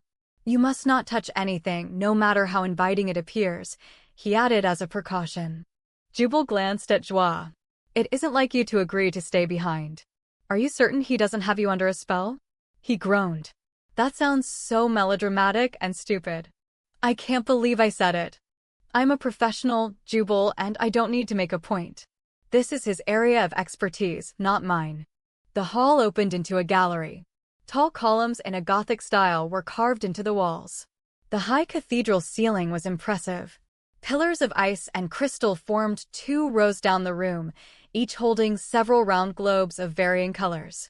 Joie peered into one of the largest, a milky blue natural sapphire. As she stared at it, the color deepened, darkened, began to swirl with alarming speed. Mesmerized, she moved closer. The ground beneath her tilted, rippled. She felt a pulling, a drawing, as if the swirling sphere called to her. Traian clapped his hand over her eyes and pulled her away from the globe. Do not look at them. Gabriel, come away from there. There was urgency in his normally calm tone.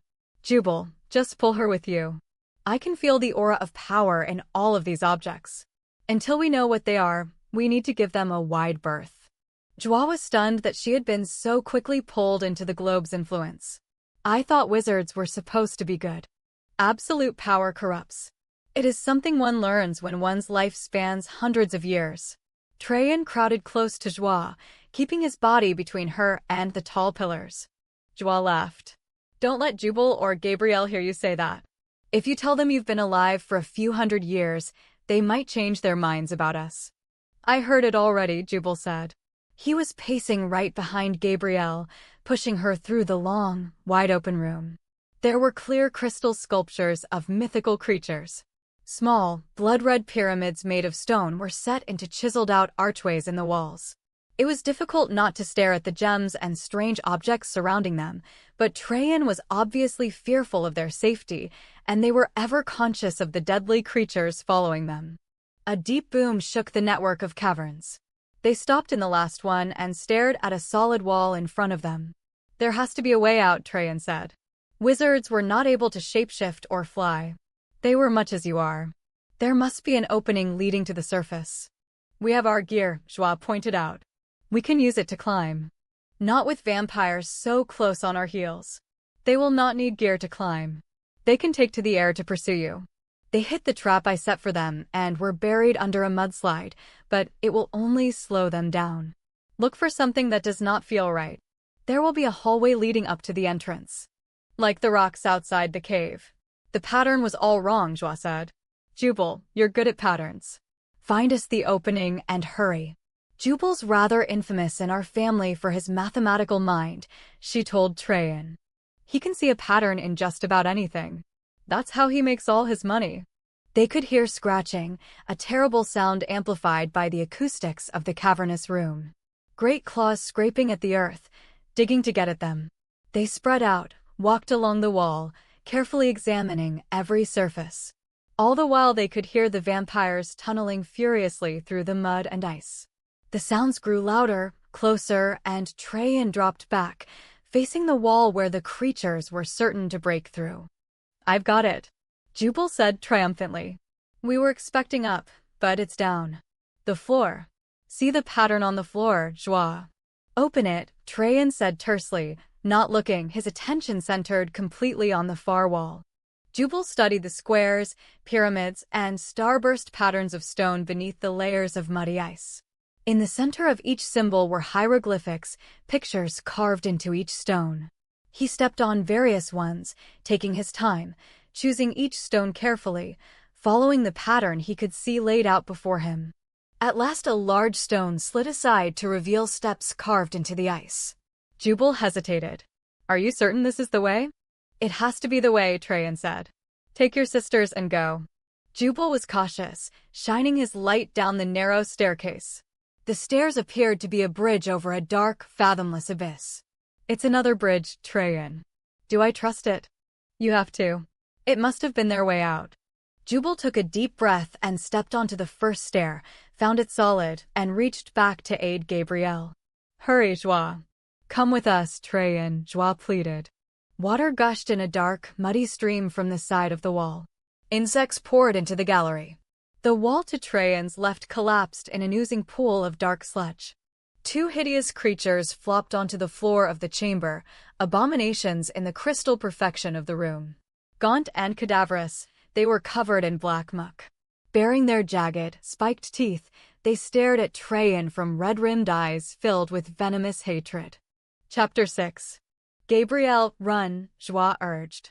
Fear clawed at her insides, but she dropped back to protect her sister and brother. "Jubal, go, don't look back." She would always stand between her brother and sister and danger. And she couldn't leave Traian. She wouldn't leave him. Not to face hideous monsters on his own. It didn't matter that he claimed to have hunted vampires all his life.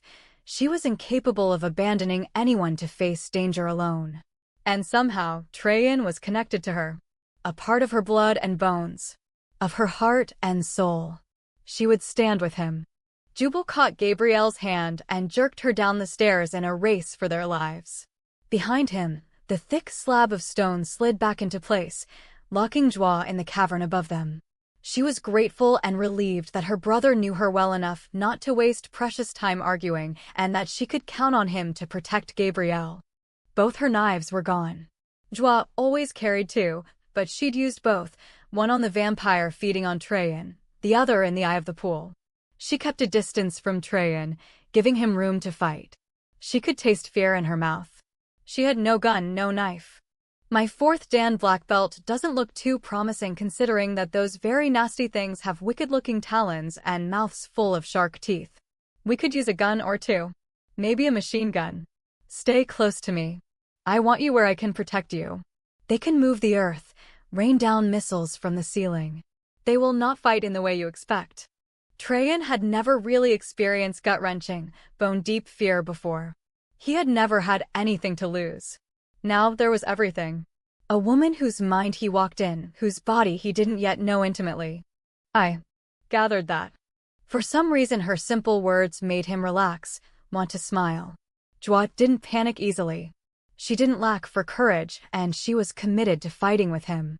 She wasn't going to faint because vampires were real and had come with vengeance and death in mind. Don't count on it. Her wry amusement told him she was a shadow in his mind, looking for strategy on how to defeat the enemy. If they get their hands on me, I'll be trying to faint. Do they have a weakness? Ego. Joie took a deep breath as the creatures slowly pulled themselves up to their impressive heights. Fire burned in their eyes. A foul stench permeated the cavern, choked off all the cool, clean air, and replaced it with a thick putrid substance. Which is the stronger? Traian noted her calm manner. She accepted that they would have to fight their way clear. Having battled with the same vampires on 3 occasions, Traian was well aware of their strengths and capabilities. The one with the incisors over his lower lip. He is extremely powerful. He is called Valentine and is a master vampire. The other is called Shafe. There might be more, so stay very alert. Well, darny, and here I was expecting I'd take a nap. Traian worked at keeping a straight face. Even in their desperate situation, Joie could let him know her feelings. I was worried you might be. Joie tapped her foot. If it isn't the Troll brothers. How are you? Just dropped in to be neighborly? I'm so glad you didn't bother to dress formally. It's just a small get-together we're having. Deliberately, she walked across the stone patterns in the floor, keeping their attention centered on her. We're in the midst of redecorating. What do you think? Too many crystal balls. She indicated the largest, nearly a foot tall, resting on a tall pillar of black obsidian. They're very valuable. You can see your future in them. This one answers questions and finds objects. She reached out as if to pat the smooth sphere. Joie was fully aware that Traian was keeping his body between her and the vampires. The 2 creatures stood in a swirl of steam and mist, coated in black ooze. The moment she mentioned the spheres, greedy eyes stared at the globe. Surprisingly, Joie felt warmth along her palm as she positioned it above the crystal ball. The crystal had leapt to life at the close proximity of her hand. For a timeless moment, she saw her own face swirling in the mists of the globe. She saw Traian standing behind her, reaching for her, love etched into the lines of his face, hunger and desire burning in the depths of his eyes. She couldn't look away from him, from the intensity of his love. He couldn't feel that way about her, could he? He didn't know her. How could 2 people be so drawn to one another, recognize love so quickly? Get away from that thing. Joie blinked, looked up. The white swirls of mist were filling the cavern, consuming Traian. Consuming her. In the tendrils of fog, something moved. Something dark and menacing. She caught a glimpse of another shape in the shadows curled protectively around an object, but she couldn't make it out with the white mist and gray shadows merging together. A dark shadow loomed over Traian. Watch out. She tackled him. Shoved him aside. Her momentum carried them both away from the vampires and close to the outer wall of the cavern. An array of weapons adorned the nearest alcove. Glittering gems decorated wicked-looking knives and long spears and swords. Here was a virtual treasure trove for Joie. She was drawn to the weapons, yet something held her back, some finely tuned warning system that prompted her to put her hands behind her back and ignore them. Traian calmly regarded the black shadow that was emerging from the fog in the cavern. Justice has come, Valentine, he said to the master vampire. A shadow warrior has been awakened, and he is seeking our deaths. Do we fight each other? Valentine growled harshly, shaking his head, backing away from the large, smoky creature emerging from the shadows. Joie twisted her fingers in the back of Traian's shirt, peeking around him at the thing Traian had identified as a shadow warrior. It was insubstantial, made of ever-moving black and gray smoke. Its eyes glowed an eerie red, not like the bloodshot eyes of the vampires, but fierce flame burning brightly. I wouldn't mind waking up now. Traian reached behind him, circling her bare wrist with his fingers. Gently. Barely there. Just a whisper of contact, yet it was enough. They were together. It was all that mattered.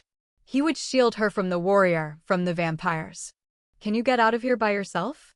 It suddenly occurred to her that he could shapeshift, perhaps become as insubstantial as the mist.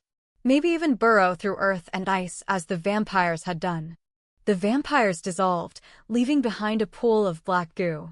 It bubbled and spat a poisonous brew at the shadow warrior. Joie gasped. There was a strange silence.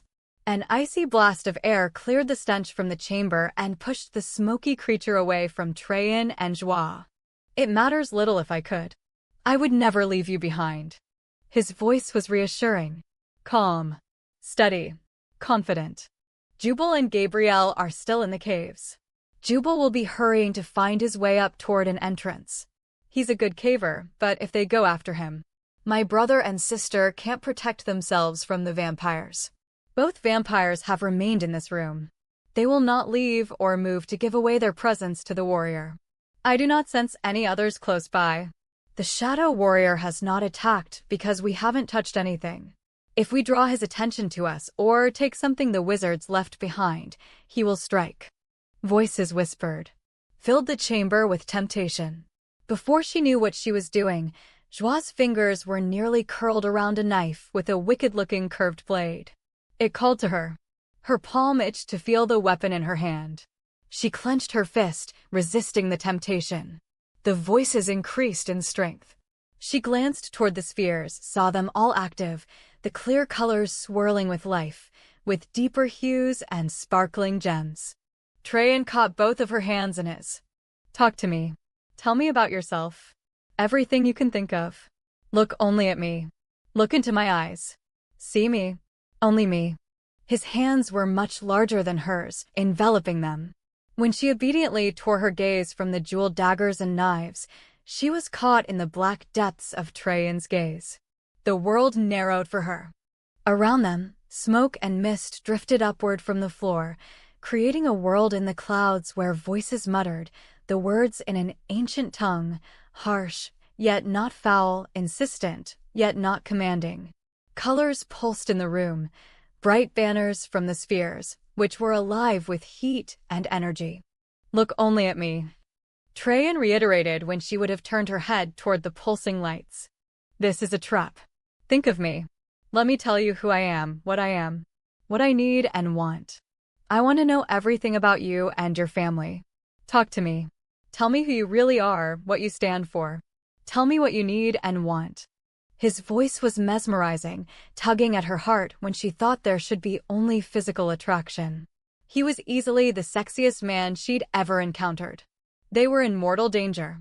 Vampires huddled somewhere in the room, awaiting their moment to strike. A warrior come to life out of the shadows guarded centuries-old treasures in a world of sorcery, yet Joie was fascinated by the man in front of her. You don't make sense. I make perfect sense. He smiled, a flash of dazzling white teeth. She nearly stopped breathing. You know I work as a bodyguard. Silly profession, placing your precious body between someone else and danger. She laughed softly in her mind. Traian felt the vibration pulse through his body, touch him in places he had long ago forgotten. You spent several lifetimes chasing vampires.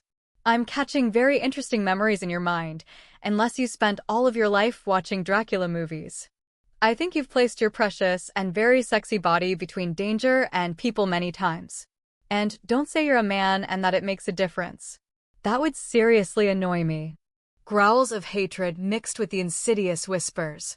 The smaller vampire, the one Traian had identified as Shafe, emerged from the black goo, hissing and spitting, dragging himself across the floor on his belly. His claws scored the stones as he tried to stop himself from answering the summons. His eyes were on the largest crystal ball. Even with Traian's mesmerizing eyes and hypnotic voice, it was nearly impossible for Joie to ignore the drama being played out in the swirling mists of the cave. The voices were insistent, chanting a steady rhythm, drawing the vampire toward the glowing crystal. Greed and fear were on the face of the creature as it edged closer and closer. All the while, the dark shadow of the warrior, guardian of the wizard's treasures, watched dispassionately. Joie shivered. Fear was a living, breathing entity nearly choking her. At times, through the rising mist coming off the stone floor, she could make out a suit of armor on the warrior. At other times it was as insubstantial as the clouds. Traian pulled Joie into his arms, drawing her tightly against his chest. His movements were deliberately slow, careful, wary of drawing the warrior's attention to them. "We are going to float upward, Joie. Just drift toward the ceiling above us." She was afraid. Battling human adversaries was one thing. Facing down vampires and warriors made up of smoke and shadow was something altogether different.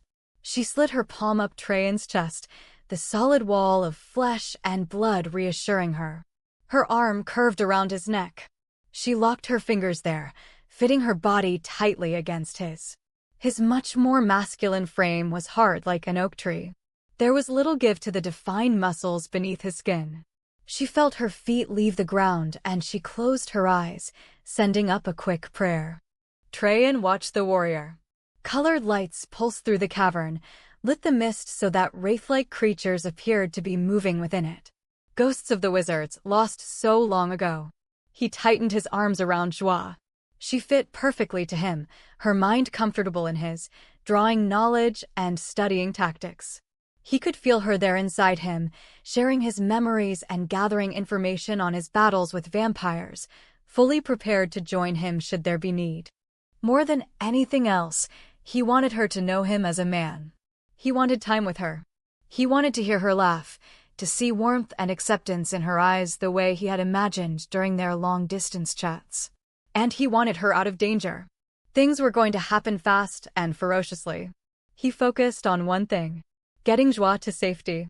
They drifted higher in the cavern, and Traian clouded their image with more mist, more smoke, so that they seemed part of the haze. He took care that their movements were slow and lazy and as natural as possible, so that nothing would trigger the instincts of the warrior. The shadow creature was motionless, even while the smoke that made up its body whirled and spun in dark threads. The fierce eyes remained fixed on the vampire crawling toward the temptation of the pulsing crystal orb. Shafe drew closer, closer, reaching out to the visions and promises of wealth and power swirling inside the globe. Triumphantly, the vampire placed his palms around the beckoning crystal. The moment he touched the globe, the shadow warrior threw back its head and roared. For a brief moment, the smoke around it cleared. It stood tall and straight, dressed in glittering multi-hued scaled armor. And then it was smoke again, rushing across the wide expanse of floor, not quite touching the ground. Valentine, the older vampire, oozed from the black pool, shifting into the form of a snake. It slithered to the nearest wall and began to burrow through the earth. Joie strained to see below her, to see the shadow warrior as he reached the undead cupping the crystal ball. "Your light. Turn it off." Her heart jumped. "We need the light. I see fine in the dark. We want to escape this chamber. I can take us through the air shaft and do not want a chance drawing the warrior's attention." As she doused the light, Shafe screamed hideously. Colors glowed in the rising mist. A dark blood-red stain slowly began to invade the smoky fog. It spread like a virus. A violent clash of light and sound conjoined as the vampire's voice shrieked and wailed until Joie buried her face in Traian's neck. She was trembling. His gut nodded. "We are almost out. Do not look. This is a trap, and we will seal it up so no others can find it. You're thinking you'll come back tomorrow night and find out what the vampires were searching for. I have to find out. I have been in these caves several weeks, fighting the vampires on and off. I destroyed more than one, yet they remained. That is highly unusual and it worries me. Worse still is the fact that Valentine was not the only master. There was another in the group, Gallant. I was able, after several battles, to destroy him, but he was clearly with this group. And I sense another." Joie sighed and hugged him tighter. "This is not happy news. Sounds like our gang problems. We'd better start looking on the internet for a site called Vampires of the World Unite." Above her head, he smiled. "It had not occurred to me to check there, but if we find such a thing, are you volunteering for undercover work?" She made a small growling noise of dissent and bit his shoulder hard. The airshaft was narrow, but he angled their bodies until they slipped through, taking them to the upper levels. As soon as she felt the ground beneath her feet, she turned on her light, caught his hand, and sprinted through the tunnel toward the entrance. "Valentine is not following us. Although he is a master vampire, he will not attempt to fight me alone." His words stopped her. Joie wanted to make sure that Jubal and Gabrielle had made it to safety, but the idea that a creature as hideous and lethal as a vampire wouldn't fight Traian alone was frightening. What did she know of him, after all? He was a voice speaking to her in the night. A man who drank blood and shifted shapes. I am a man of honor. A man who has found the one woman. The only woman. He put a gentle hand on her shoulder. I know this happened too fast, and you do not altogether trust it. If I don't think about it, I trust it, and that scares me, Traian. I'm not particularly a trusting person. All this time I thought I was still in control after all. I did rescue you. But now you're saying those creatures won't attack you while they're alone. I am an ancient hunter. I have been tried in battle for more years than I care to remember. I know the ways of the vampire, and I am much skilled in what I do. There was no arrogance or bravado in his voice, only acceptance and truth. And these vampires? Should not have been together. They should not be here, in the Carpathian Mountains, so close to our prince and many of our males. I was returning to my homeland when I first came across them. I knew they were desperate to find something in that cave. Although it was risky to pit myself against so many, it was my duty to my people to stay and discover what they were looking for. Even after you found me and I recognized who you were, I stayed because the vampires were so frantic to find something. I had no idea this was a cave of wizards. And what is the significance of wizards to a vampire? I know what it would be to humans. Most of us don't actually believe the fairy tales about wizards and crystal balls. And dragons. That was very cool, by the way. You saw the spheres in that room. Ancient spells and power remain in them. We don't want vampires, or anyone, for that matter, to get their hands on things best left alone. Carpathians are of the earth. We have gifts, but we do not wield power in the same way as the wizards did. Is it possible some are still alive? I would think it likely. At least I would think some of their descendants remain and have retained their knowledge, or at least a portion of it. Joie sighed. Lovely thought. Anyone who created that shadow warrior is not going to be counted among my best friends. Nor mine. Joie followed him through the long hall, not looking at the beauty and magnificence of her surroundings as she normally would. She turned the information over in her mind. You grew up a long time ago. He grinned at her, his teeth flashing in the light of her lantern. Well, yes. I have lived for centuries. I barely remember my parents anymore. His smile slipped away. The memory of my childhood days has faded. I catch glimpses at times. I do recall the years just before leaving my homeland. The way the prince looked at us all. I saw it in his eyes. His own death, the decline of our people, his dread for all of the warriors he was sending away from home. Our women were so few, even then the numbers were declining. Back then we had alliances with humans. Now we keep to ourselves and just do our best to blend in. She listened to the sound of his voice and heard the sorrow that ran deep. In his mind she saw the battles, sometimes with childhood friends. Saw his inner demons, the insidious whispers of power, the dark stain that slowly spread over him, calling to him. And he was always alone. In every memory, he was always alone. Joie wanted to comfort him. She caught his hand, tangled her fingers with his. She meant it to be a brief gesture, but he tightened his grip. I grew up very differently, she said, ducking her head to avoid a large crystal formation. My family is very close and very loving. We all talk at the same time and give each other all sorts of unwanted advice. My dad tells outrageous stories. He used to sneak into our bedroom at night with a flashlight shining on his face and tell scary stories until we screamed and laughed and Mom came running in to chastise him. We all knew she knew he was doing it, and she was really laughing too. Once, after he read us Stephen King's Cujo, he put whipped cream on the muzzle of our huge mutt and shoved him into the bedroom. It's a wonder we all survived his sense of humor. She laughed at the memory, deliberately sharing with Traian the warmth of her childhood, the love in her family. We're all a little bit crazy, but it's okay with us. Do you think I will fit in? He brought her hand to his chest and held it against his heart. I would not mind having a family after all this time. He was a tall man with wide shoulders and eyes that had seen far too much, yet the lost note in his voice turned her heart over. Joie smiled at him. I can't wait for you to meet my mother. Chapter 7.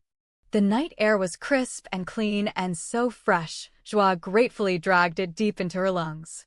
Fear was dissipating now that she was out in the open. She pulled her helmet from her head to allow the wind to comb through her hair. Stretching her arms toward the moon, she laughed softly. I love the night. I love everything about it. It doesn't matter if it's stormy or not. She turned her head to look at Traian. His face was beautiful in the moonlight. Worthy of a Greek god, she murmured, astonished that she felt so much for him, that her emotions were so strong and connected with his. His hair fell like black silk around his face to his shoulders. There wasn't so much as a smear of mud on his face. All traces of blood were gone from his chest, leaving only the raw gashes on his flesh. Joie shook her head, stepping away from him, putting distance between them. She needed space, needed to find balance. Thanks a lot for leaving me standing filthy and wet all by myself while you're all shined up and looking good. I'm not even going to ask how you did that. His teeth gleamed at her, more the smile of a wolf than a man. I have my little secrets. You are shivering. Hand me your pack and take this jacket. He enfolded her in the warmth of a suit jacket. Joie decided not to ask him where he found the jacket either. How did you find the way out? I couldn't see a thing. She sank down because all at once she was tired and she wanted to feel the ground under her. Traian had changed her entire life in the blink of an eye, and she didn't want to think too much about the bizarre world he lived in. There were signs if you knew what to look for. In the old times, Carpathians and wizards were not enemies. We lived side by side and enjoyed the benefits of both races. We often used the same glyphs. I saw them as we moved through the halls. He crouched down beside her, touched her chin with gentle fingers. Let me take you back to the inn where you are staying. You are tired and hungry and want a shower. You are also very worried about your brother and sister. You needn't be. I planted the symbols in your brother's mind to assure that they would find their way out quickly. Thank you, that was thoughtful of you. I was concerned, although both are experienced cavers. I just wanted them safe and away from vampires and traps. They'll be worried about me. I know Jubal hated leaving me behind, but he'll want to get Gabrielle back to safety as soon as possible. He'll take her straight to the inn. Joie swept a hand through her hair, pushing it back from her face. I am tired, Traian. I feel as if I could sleep for a month. He drew her to her feet, then simply lifted her, cradling her against his chest. Joie burst out laughing. This is so medieval. Male carries little woman over mountain. Oh, the utter humiliation of it all. She wrapped her arms more tightly around his neck in case he thought to put her down. Joie allowed her head to drop back as she scanned the heavens. If you ever tell a single soul I let you do this, I'll have to hurt you. I just want to be very clear on this. Traian wanted to kiss her. More than anything, it seemed necessary to bend his head and find her mouth with his. Just taste her. Put in his claim. What is your position on kissing? Joie stared up his mouth. The wicked, sinful temptation of it. I'm thinking it over, she conceded. If I let you kiss me, I'll melt on the spot. That's a given. I already know that, and it's so very humiliating. Worse than being carried around like I'm a fainting, weak bundle of femininity. True, but it would be worth it, he pointed out seriously. She sighed and lifted her hand to his face, her fingertips tracing his sinful mouth. Yes, but there's another consideration, Traian. You're going to be addicting. And then I won't be able to get you out of my system, and I'll get all weepy when we have to part, and that's just more than I can bear, crying over some idiot man. Do you see the complications here? I do see that might be a problem if we were ever to part, but since we are truly life mates and have no choice but to be together, I do not really think it is of much importance. In fact, under the circumstances, being addicted to my kisses would be an asset. His strong teeth nipped her finger. The life mate thing, see? That's part of the problem. I have this overwhelming need to be mistress of my own fate. I don't think I'm cut out to be a life mate if it entails a have to sort of relationship. I'm a want to sort of woman. There is a difference. That is good, Joie. I do not foresee any problems whatsoever, because as we think so much alike. I am definitely a want to sort of man. And I want to kiss you. There was a devilish smirk on his face, one she couldn't possibly resist. And who wanted to anyway? His mouth was descending toward hers, and Joie lifted her face to meet him halfway. Because this kiss was her choice, and he needed to know it. Her lips were soft, yielding, welcoming even. After all the long centuries, Traian felt like he had come home. It didn't matter where they were, whose world they were in, she would always be home to him. The earth stopped spinning, just as he knew it would. Bursts of starfire rained down around them. The embers smoldering deep in his belly burst into flame and raged through his bloodstream. His body knew her almost as intimately as his soul, though he hadn't even really touched her yet. Joie couldn't think, couldn't breathe, forgot whether it was night or day. It was impossible to get her brain to function. She could only feel. Nothing had prepared her for the unrelenting pressure building so swiftly in her body, the heat rising, flames dancing along her skin, creating an inferno deep inside. Passion coiled tighter and tighter, a spring threatening to explode. Her breasts ached.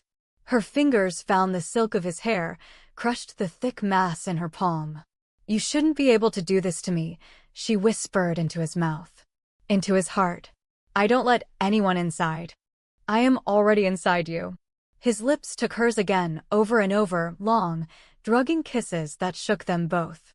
"It has to be the danger factor," she said. "It's the only logical explanation." Is there logic? I cannot remember. He couldn't get enough of her. Mud from her face smeared his. Her clothes were wet, soaking his. His wounds burned, but he couldn't feel the discomfort when his body was so heavy and hard with need. His voice shook her. It was possessive. Husky. Perfect. A seduction in itself. It was Joie who pulled away, framing his face with her hands. She rested her forehead against his. "I need a minute here. I can't breathe or think or want anything but you."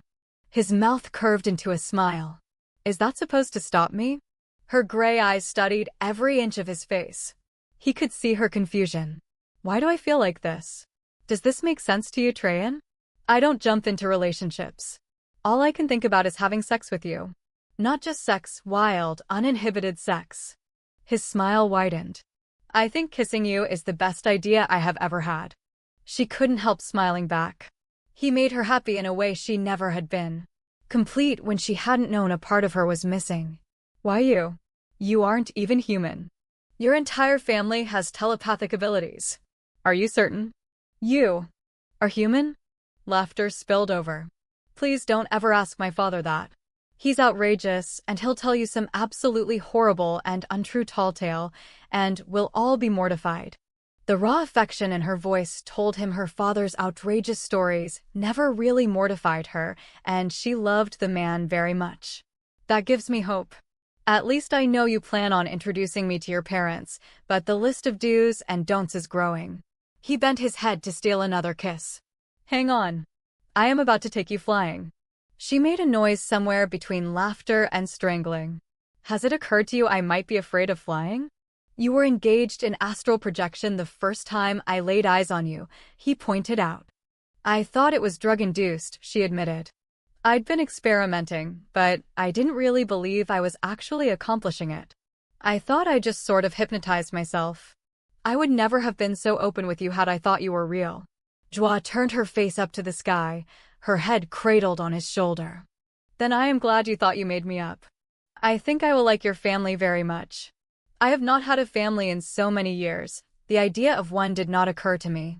Yet now, when I watch you with your brother and sister and feel the love you have for them, it makes me envious." Her heart turned over at the longing in his voice. Joie had never thought she would feel so intensely about a man. The mere tone he used could make her shiver like the caress of fingers, or wrap around her heart like a fist. "I've never wanted to give myself to anyone, not wholly," she admitted, looking up at him. "Not all of me. I didn't want anyone to see inside me. But you already do, don't you?" "Yes." Holding her close, protectively, he took to the air. They soared across a night sky so dark it was nearly purple. A blanket of stars sparkled overhead. The few remaining storm clouds drifted rather than spun. Far below them the ground dropped away, mountains and valleys, forests and lakes hiding secrets best kept hidden for all time. a mixture of old and new. Joie's breath caught in her throat. She was half terrified and half fascinated at the shape Traian had assumed. He had the enormous wings of a huge owl, yet human arms held her against the soft, feathered breast. The feathers tickled her skin, sent a shiver down her spine when she realized it was all too real. Is this not better than thinking you were crazy? The masculine amusement would have earned him a punch had they been on the ground. Sheer exhilaration was taking the place of fear. I'm not certain I want you running around in my brain. It was perfectly natural to think I was hearing voices. Even when you were able to speak to your brother and sister telepathically, that's entirely different. We've always been able to speak to one another, but not anyone else. We just thought it was a Sanders sort of thing. My mom and dad can do it too. It could be considered arrogance to think that only your family was capable of telepathic communication. Lights from the inn lit the ground below them. Traian dropped to earth some distance from the building, where the shadows were deep. Music spilled out of the two-story building, floating out in all directions. People mingled on the wraparound veranda and on most of the balconies, some dancing, some talking, and others pressed close to one another. The festival, Joie said. I forgot about it. Look at me, I'm a mess. You look beautiful to me, Traian objected. Which room is yours? Second story, third balcony on the left. She grinned at him. Are we floating? Is the window locked? That wouldn't stop me. I have second-story skills. His eyebrows shot up. I am very impressed. I am a hunter and I am certain those skills could come in handy. She narrowed her gaze, locking her fingers behind his neck. They come in handy for a bodyguard. I do have a business and I'm known to be one of the best. I'm sure you are.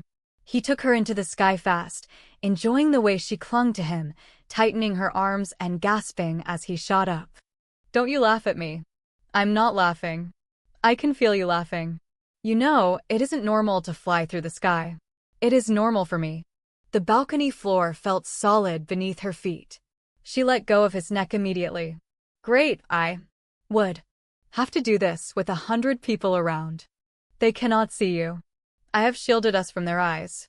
She glanced at him over her shoulder. We're invisible? Sheesh. Is your life easy or what? I wouldn't mind being invisible in my line of work. No wonder those things are afraid of you. They fly and they can cloak their presence as well. Joie pushed open the door to her room. How perfectly charming of them. Where do they come from? Traian followed her into the room. She heard his heavy sigh and turned around to face him. I'm not going to like your answer. Vampires are Carpathians who have chosen to give up their souls for a brief moment of power, the thrill of the kill. Our males lose their emotions and the ability to see in color after the first 200 years of existence. Some earlier, some later, but all of us eventually lose everything we hold sacred if we do not find a life mate. Our race has few women and fewer children. We are on the verge of extinction. There is little hope, and more of our males are turning. There was compassion in her eyes. How terribly sad for all of you. So you and the other hunters are forced to police the vampires, even if they were once boyhood friends or family. He nodded, astonished at the wealth of understanding he read in her expression. She clearly saw what others did not. Deep below the surface, every destruction of a childhood friend or cousin had cut pieces out of his soul until he feared there was little left. Yet her understanding, the compassion washing over him, changed something. He felt it, felt the first healing touch, and the power a life mate wielded. She stood there in her filthy clothes with mud smeared all over her face, and she was beautiful to him. A lump the size of his fist rose in his throat, and he turned away from her, afraid of allowing her to see the emotion threatening to choke him. How could she possibly understand what she meant to him? I'm sorry, Traian. I know I can't begin to understand what it must have been like, but I feel the weight of it in your mind. More than that, she felt how alone he had been. The intensity of his pain shook her. His life had been stark, ugly, bleak. She caught frightening glimpses of scenes in his past. Terrible battles that lasted for hours. Severe injuries. Death all around him. No one to comfort him. No one to care. This is becoming a habit. Joie closed her eyes briefly, overwhelmed by longing, by the need to wrap her arms around him and just hold him. I have to contact Jubal and Gabrielle. I can feel that they're close, so I'm certain they made it. When she picked up the phone to dial their rooms, her hand was trembling. Traian waited while she talked to her siblings, assuring them she was fine and that she would meet them downstairs after she showered. She was instantly relaxed, laughing, her voice soft with love, firm with reassurance. He had forgotten so much. Just the tone of her voice brought back memories of his life before he left his homeland to answer the call of his prince. Joie was uncomfortably aware of her appearance now that Traian was staring at her. I need to take a shower. Is that an invitation? She stared at him, at the hard angles and planes of his face, at his dark, fathomless eyes. If the attraction between them was merely physical, Joie would have thrown him on the bed and ripped his clothes off right there. But he stirred unfamiliar feelings in her. Deep and frightening feelings for a woman in charge of her own destiny. With indecision written so clearly on her face, Traian felt as if his world was balanced on the point of a needle. He was afraid to move. Afraid to speak. He knew their joining was inevitable. He would have her. She was his. She belonged to him. But he still wanted it to be her decision. He wanted her to want him in the same way he wanted her. It's a small shower stall, she said. She put both hands behind her back and knew that she was afraid of the next step. But she took it because she was nothing if not courageous. She lifted her chin and smiled at him in invitation. He didn't wait for her to come to him. He took the few steps separating them and swept her up into his arms. Joie smiled at him. Chapter 8. Steam fogged the clear glass of the shower door, rose up to curl around the two bodies standing beneath the spray of hot water. Joie allowed the water to pour over her, drenching her hair and skin, washing the grime from her body. The shower stall was small, forcing her into close contact with Traian. She thought she was completely prepared for the sight of his very masculine body, but found she could barely breathe. He was all defined muscle, his chest wide, his hips narrow. She dared not look below his waist. The man had no modesty when it came to his desires. And he desired her. Are you going to keep scooting back every time I get close to you? There was a hint of amusement in his voice. His tone was like velvet, sliding over her exposed skin, setting every nerve ending on alert. Her mouth went dry. It's the only safe thing to do. Before I actually met you, I thought about having you all to myself, alone and naked and... She trailed off a little desperately. The erotic fantasies were wonderful when he wasn't standing in front of her, larger than life, and still nearly a stranger. Now I have absolutely no idea what I'm going to do with you. I distinctly remember you telling me you had lovers lined up, he said, his hands framing her face, his thumb tilting her chin so that her gaze met his. What were you planning to do with all of them? There was a little bite to his voice and his white teeth came together with a definite snap. Joie tried not to let the sudden smile blossoming inside her show on her face. You weren't real. I could say anything. It was impossible to look away from the dark intensity of his eyes, the hunger there. His emotions were as naked as his body. I keep thinking this is happening too fast. I don't really know you. How did I end up bringing you to my room? Standing naked in the shower with you? I'm a private person and not very trusting, yet here you are. It was all he could do not to kiss her. Traian knew he could easily sweep aside her every objection. The attraction between them was mutual. Electric. All-consuming. She would respond to him with the same fierce need he had for her. Wah. He whispered her name, an ache in his voice. If you want to talk about this, I suggest we get out of the shower and put the width of the room between us. We have been in each other's minds for weeks. You know me. You know more about me than most people could learn in a lifetime. You know my character and what I stand for. And you know this is no passing fling. This is forever. Forever. She tasted the word. That's a long time, Traian. The water poured over her body and steam encircled them as she leaned into him so that the tips of her breasts pressed against his chest. She felt him hard and thick and heavy with a man's need, a temptation and a pleading. You're asking me to make a decision, the enormity of which I can't possibly comprehend. I love my family, Traian. I really love them and would never be happy without them. He bent his head to hers. Close. His mouth was inches from hers. I know what I am asking of you, and I know you have reservations about your family. I do not want to go back to an existence without you. Spend your life with me, Joie, Traian tempted softly. He feathered kisses down her face, over the corners of her mouth. His teeth tugged at her bottom lip. Spend several lifetimes with me, an eternity. Be with me. Say you want me that much. Let me be part of your family. She looked up at him, at the intensity burning in his eyes. It was so hot it branded her, seared her all the way to her heart. Joie felt the pull of his need, of his loneliness. He was a dangerous predator, not quite human. Powerful beyond anything she had ever dreamed of. And sexy. Heart-stoppingly sexy. Her arms were already sliding around his neck, her body molding itself to his. Can we be together, Traian? How? Tell me how. Because she had been alone in the midst of a family she loved. Always surrounded by people, friends, family, she was always apart. She never knew why until she heard his voice. Something had been missing from deep inside her, some essential part of her. You can become as I am.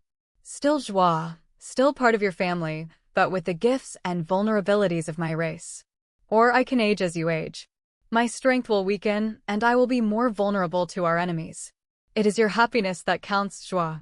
I want to be in your life always. Butterfly wings fluttered in the pit of her stomach. She felt she was on the edge of a great precipice. Joie tried to pull back before it was too late. The enormity of what he was offering was both frightening and exhilarating. He swamped her with his loneliness, with the intensity of her own feelings, so completely foreign to her. She tried to take refuge in humor. I don't even know if you're good in bed. I want you to acknowledge to me that you know what I am offering you. His mouth skimmed over her face, tracing her high cheekbones, her chin, moved lower to find the pulse beating frantically in her neck. His warm breath bathed her in heat, a seductive temptation every bit as powerful as the feel of his body heavy with need.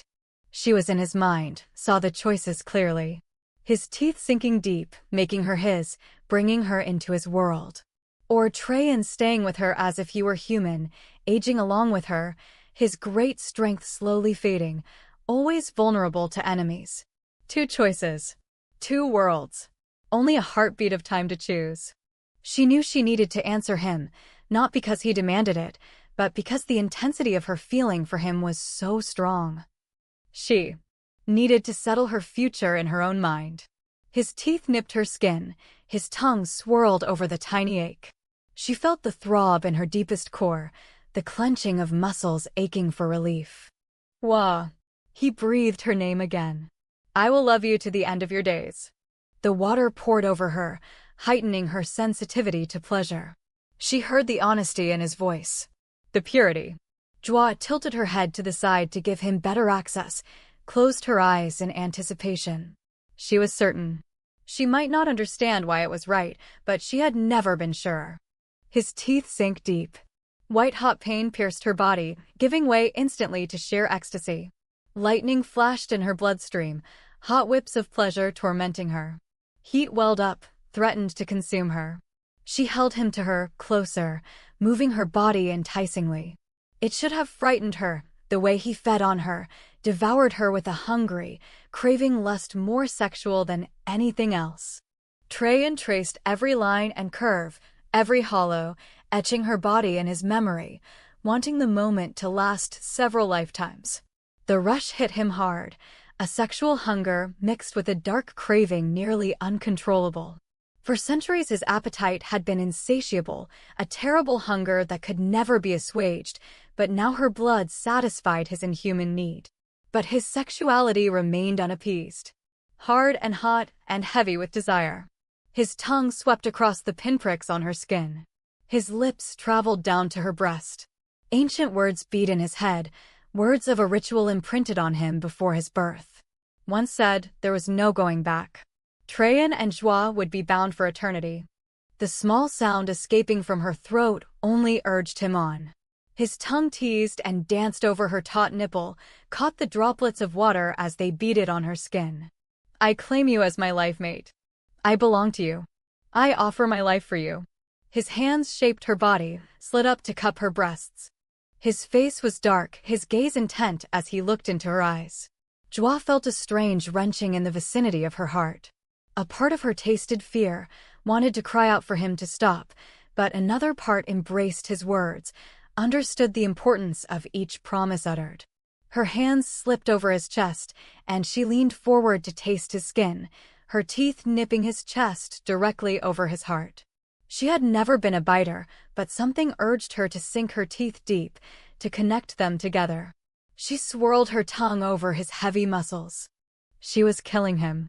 His body hurt, a hard, painful ache. He was desperate for relief.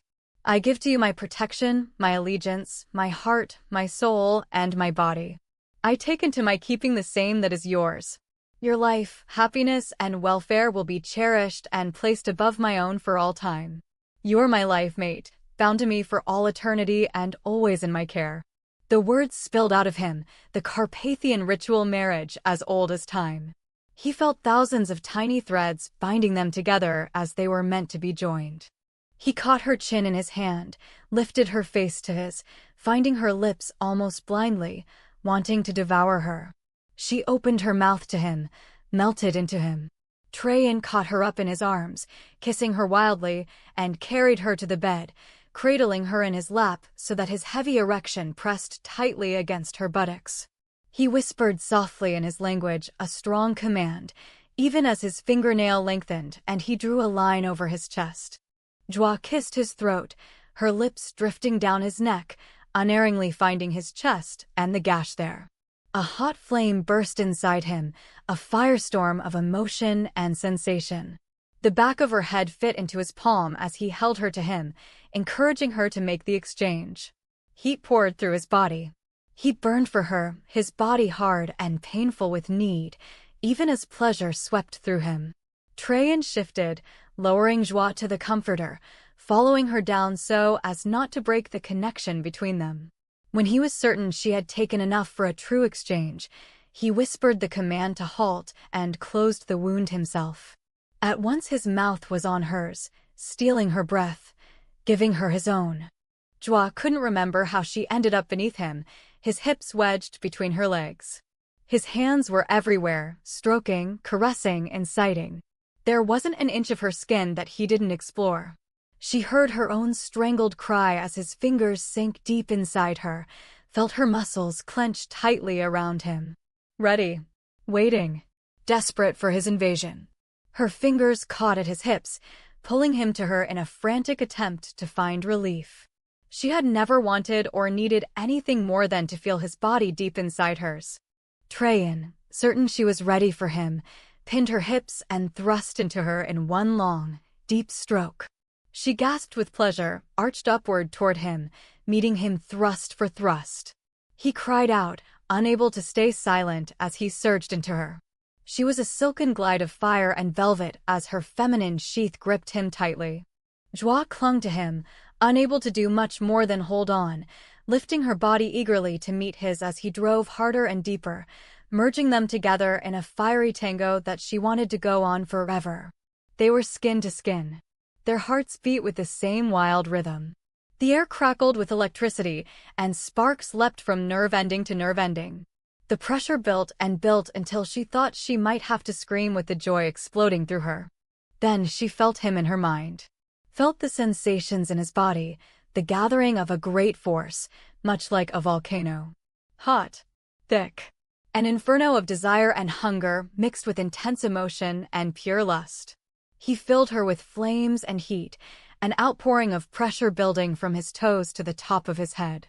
At the same time, he felt her every reaction, the waves of pleasure swamping her, racing to overtake them both, consume them completely. Joie cried his name, clutched his body tightly as they went over the cliff together, free-falling through space in wild exhilaration. She couldn't catch her breath, her heart was pounding out of control. "I think I see fireworks," she whispered into his chest. He laughed softly. "I think we produced the fireworks." He lay over her, his body pinning hers, locked tightly inside her while he kissed her slowly, thoroughly, leisurely, savoring her. "Thank you for finding me, Joie." "My pleasure, Traian," she answered. He was moving yet not moving, and each small shift sent ripples of aftershocks through her entire body. I can hear our hearts beating. Really hear them, like pounding drums. And I can hear the blood moving through your veins. Is that normal? Because if it is, you ick and yuck. He laughed softly, the sound vibrating through her entire body so that her muscles gripped even more tightly around him. Think about turning the volume down. Our minds are very powerful. You can control the volume with a thought. His teeth tugged at her lower lip. Think about it, and you can hear a pin drop in the next room. But if you want quiet, you simply turn the volume down. I don't feel that much different inside. I thought I would notice changes. You haven't gone through a conversion, Joie. It takes 3 blood exchanges. We have only exchanged 1 time. He caught her firmly in his arms and rolled, taking her with him so that she was straddling him. He filled her completely, still hard and thick, so that every movement sent pleasure dancing through her body. His hands cupped her breasts. I want to look at you. I still have a difficult time believing I actually found you. That I am with you. Deliberately Joie moved, a long, slow glide up and down as if riding a thick pole. She felt him shudder with pleasure and arched back, pushing her breasts into his hands, getting a better angle to take more of him deep inside her. Why are you waiting? He watched himself, slick and wet from her body. I want to give your body time to adjust to the changes. It was difficult to get the words out, difficult to have a coherent thought when she was gripping him so strongly with her muscles, riding him harder and faster with long, deep strokes. Fire licked at his belly, flames erupted over his skin until the heat rushed to one central spot, collected there, and raged out of control.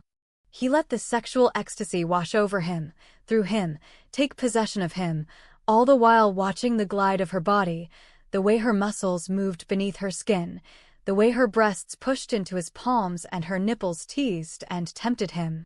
The sheer enjoyment on her face. Her thoughts, completely taken up with giving them both pleasure, were enough to send him over the edge. He picked up the rhythm, thrusting upward, driving into her as she came down over him. Each stroke took his breath, took his heart.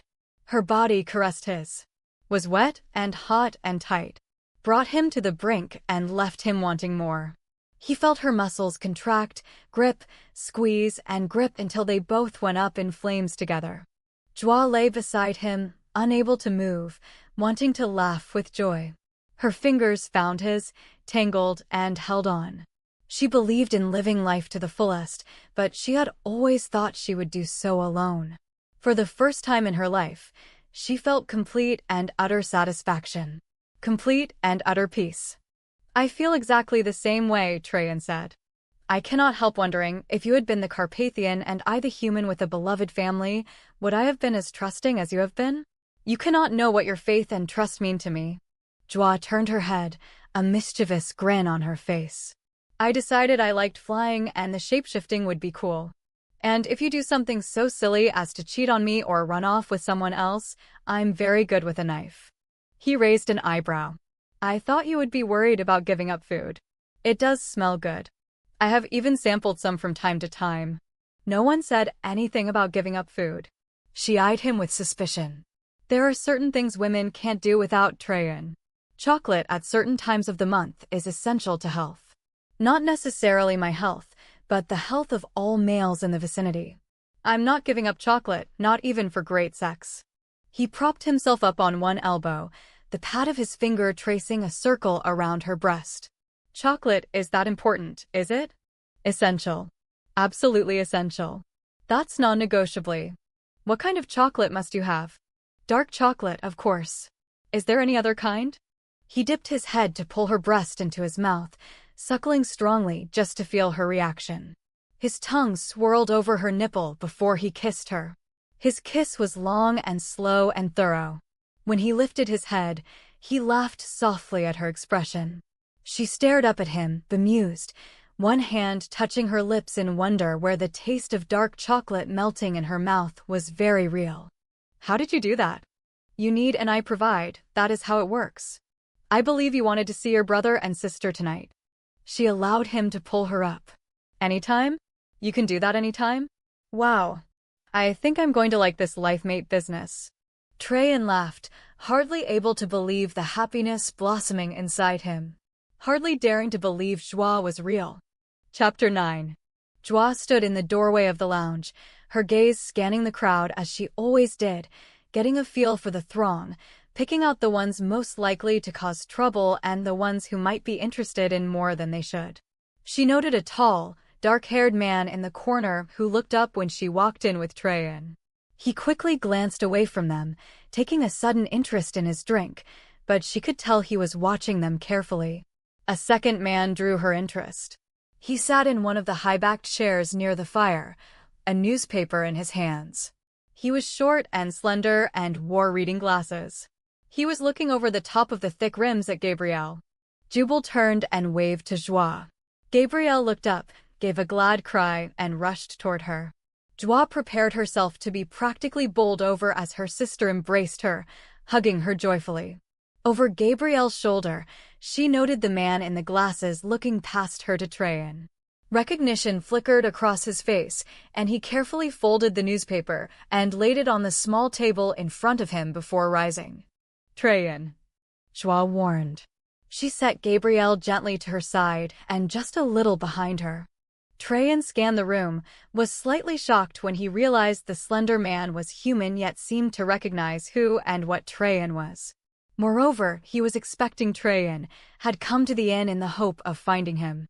Traian noted with amusement that Joie had tried to position her body between him and the stranger. The rush of joy and affection, a lightening of his heart and soul, made him tremble.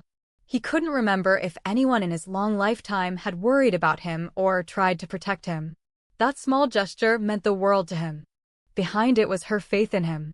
She'd made a leap of faith, committing herself to his life, his world. She believed he wanted her happiness above his own, and she wanted to give him happiness. He had a mad desire to scoop her up and run back to her room, where he could make love to her all over again. He looked at her, allowed the thought to shimmer in his mind, to glow hot in his eyes. Joie laughed. Stop that. Gabrielle looked from her sister to Traian and made a rude noise. Oh no. Joie, we leave you alone with him for a few minutes and you seduced him, didn't you? Joie shrugged unrepentantly. You have to admit, he's pretty hot. I'm telling Mom. Well, you tattletale. If you say one word to Mom, I'm going to tell her you were thinking of taking that job researching the Ebola virus. You know what she'll do when she hears that. You wouldn't dare, Gabrielle said. She pushed at Joie's shoulder as the slender stranger approached, trying unsuccessfully to move her sister aside for a better look. Now that is a hottie, Joie. There's more to a man than muscle. She grinned at Traian. No offense or anything. None taken, he assured her. Your tongue is hanging out, Gabrielle, Joie whispered. Stop ogling him. For you to be falling at his feet, he must have an IQ of 200. She glanced up at Traian. No man she's ever looked at could carry on a normal conversation. I think she can see straight through to their brains. She nudged her sister. Your eyes are popping out of your head. I was just looking, Gabrielle hissed back. At least I didn't throw myself at him and show off by doing an underfed troll's fresh out of the grave. I was happy she did that, Traian pointed out. Yes, well, I suppose you would have been under the circumstances, Gabrielle conceded. But she has a major hickey on her neck. If Mom saw that, there'd be consequences. Traian bared his strong white teeth at her. I think I can handle your mother. Gabrielle and Joie looked at each other and burst out laughing. It isn't possible, Traian, even for you, Joie said. The slender man stopped in front of them and held out his hand to Traian, although Joie noticed that his gaze continually shifted to Gabrielle. I'm Gary Jansen. Mikhail Dobrinsky sent me. He asked me to convey his apologies, but unforeseen circumstances prevented him from coming himself. Should there be need, he asked that you put out a call to him, and he will send Falcon.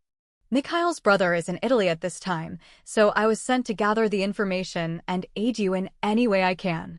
Traian gripped Gary's hand firmly. I am Traian Trigovise. This is my life mate, Joie Sanders, and her sister, Gabrielle. I trust the prince and his life mate are well. Raven has been ill, Gary said briefly. Traian caught the echo of Gary's thought. Miscarriage. Joie slipped her hand into his, an offer of condolence that betrayed the fact she'd been a silent shadow in his mind. She might not understand the importance of the news, but she could feel his sorrow. "We need to speak somewhere quiet," Traian said. "I have news the prince must hear." Jubal joined them, slipping an arm around his two sisters and waiting to be introduced. Traian did so as they followed Gary from the lounge to the comparative quiet of his room. "Nice," Jubal commented. "We're on the second story with small balconies. This is great." He looked out the double doors to the spacious veranda. "Joie, we should have asked for the ground floor." A dull red swept under Gary's skin, and he glanced at Gabrielle as he hastily cleared clothes from a chair. "Sorry about the mess." Gabrielle smiled at him. "You should see my room. We were in a cave, and our clothes were filthy. All I could think about was taking a hot shower." She blushed for no reason, turning away from Gary to study the veranda Jubal seemed so interested in. "Mikhail wanted me to ask you why you did not simply give him the information when you requested that someone join you here," Gary said. "Had I used the common telepathic link, the undead would have heard what I had to say," Traian said. "I have never exchanged blood with the prince and do not have a private telepathic link. It was better to keep my news confidential." Gary nodded toward the Sanders siblings. "Forgive me for asking, but you are certain everyone in this room can be trusted?" "I am more certain of them than I am of you," Traian answered. Gary smiled, relaxing for the first time. "That's good enough for me. I can give Mikhail your news, although he asked me to have you return home as soon as you are able. He has called in the ancients his father sent out. He needs their knowledge to make informed decisions in the ongoing war with the undead." "Where is his second?" "I fear the life of our prince is in danger. I do not like the fact that the undead dare to gather so close to our homeland. Grigory is in the United States, but will be returning soon. Falcon and Jacques stay close to the prince." "There are many undiscovered caves in these mountains," Traian said. "I went aground in one of them and came across several vampires. They were hunting something beneath the earth, and they were so frantic to find it, they began to hunt me, instead of avoiding me as would be usual. We had several battles. I destroyed 2 of them, although more than one master vampire travels with them, and they are extremely powerful. I was severely wounded after one of the battles, and they found my resting place.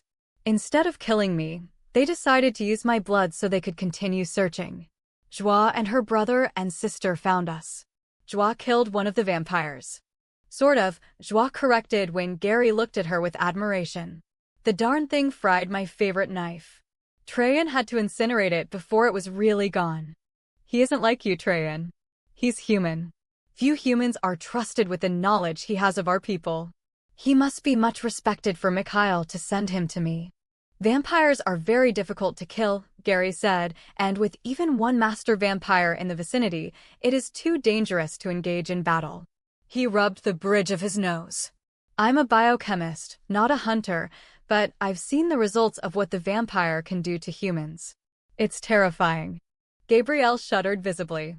"I think Joie was having fun down there in the cave, but all I wanted to do was hide under the bed.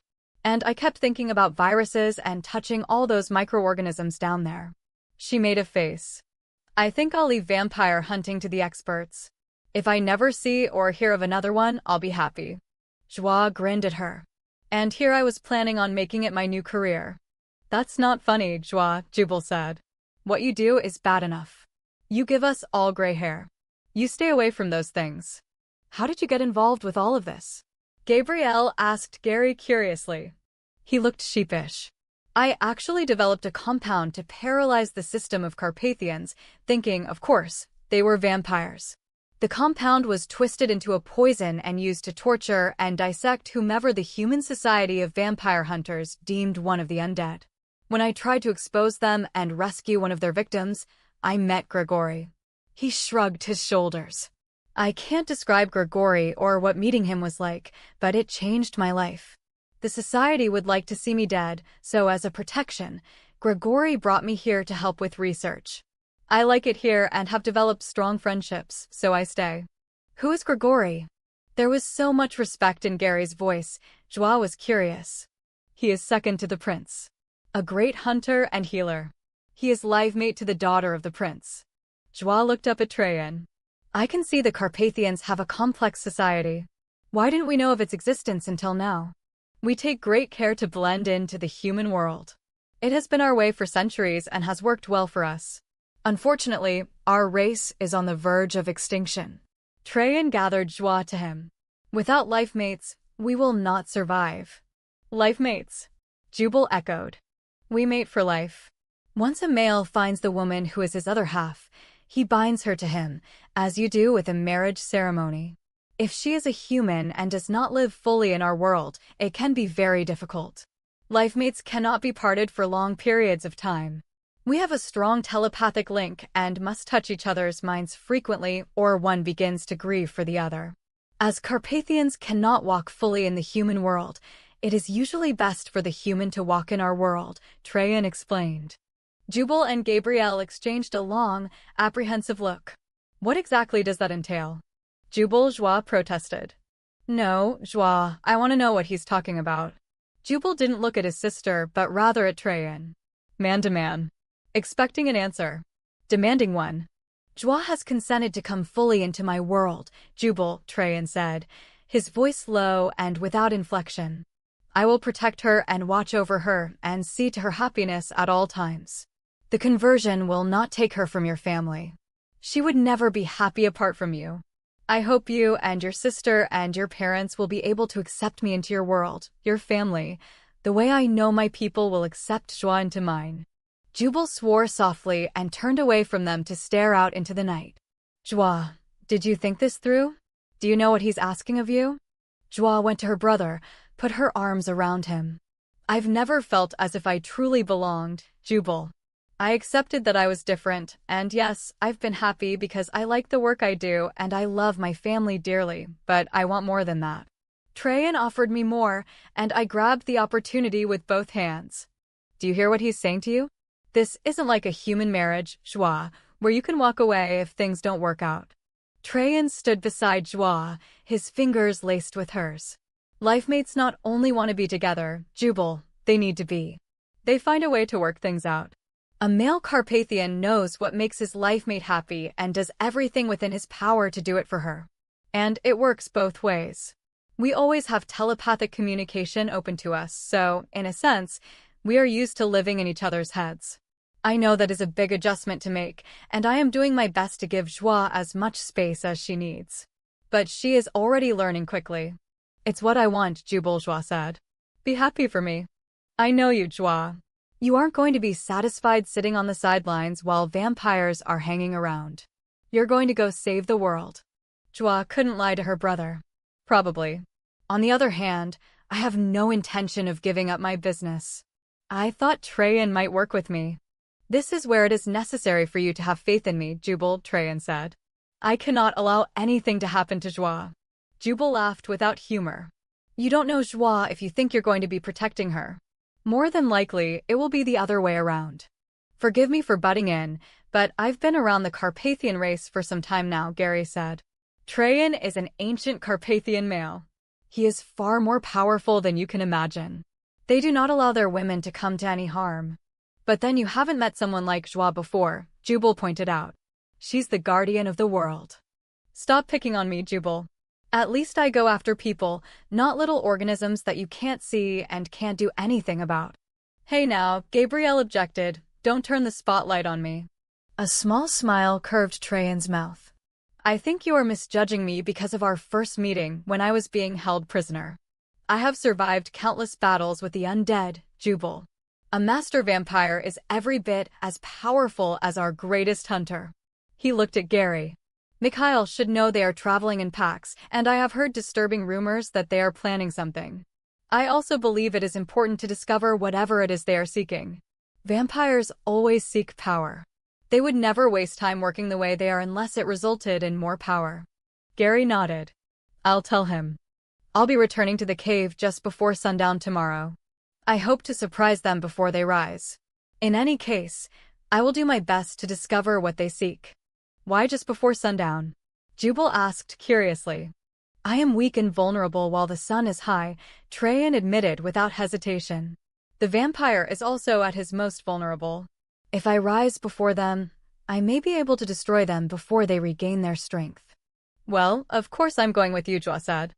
Traian brought her fingertips to his lips, breathed warm air over her hand. I can travel faster on my own, Joie. And you have not yet learned to prevent them from reading your mind. I would be at risk because of your unguarded thoughts.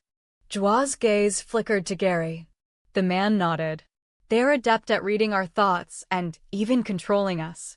Traian can go in without their being aware of his presence, but they would know the moment you were near. Joie frowned. I don't like the idea of you going in alone. There are several of them, and you've admitted there's more than one master vampire.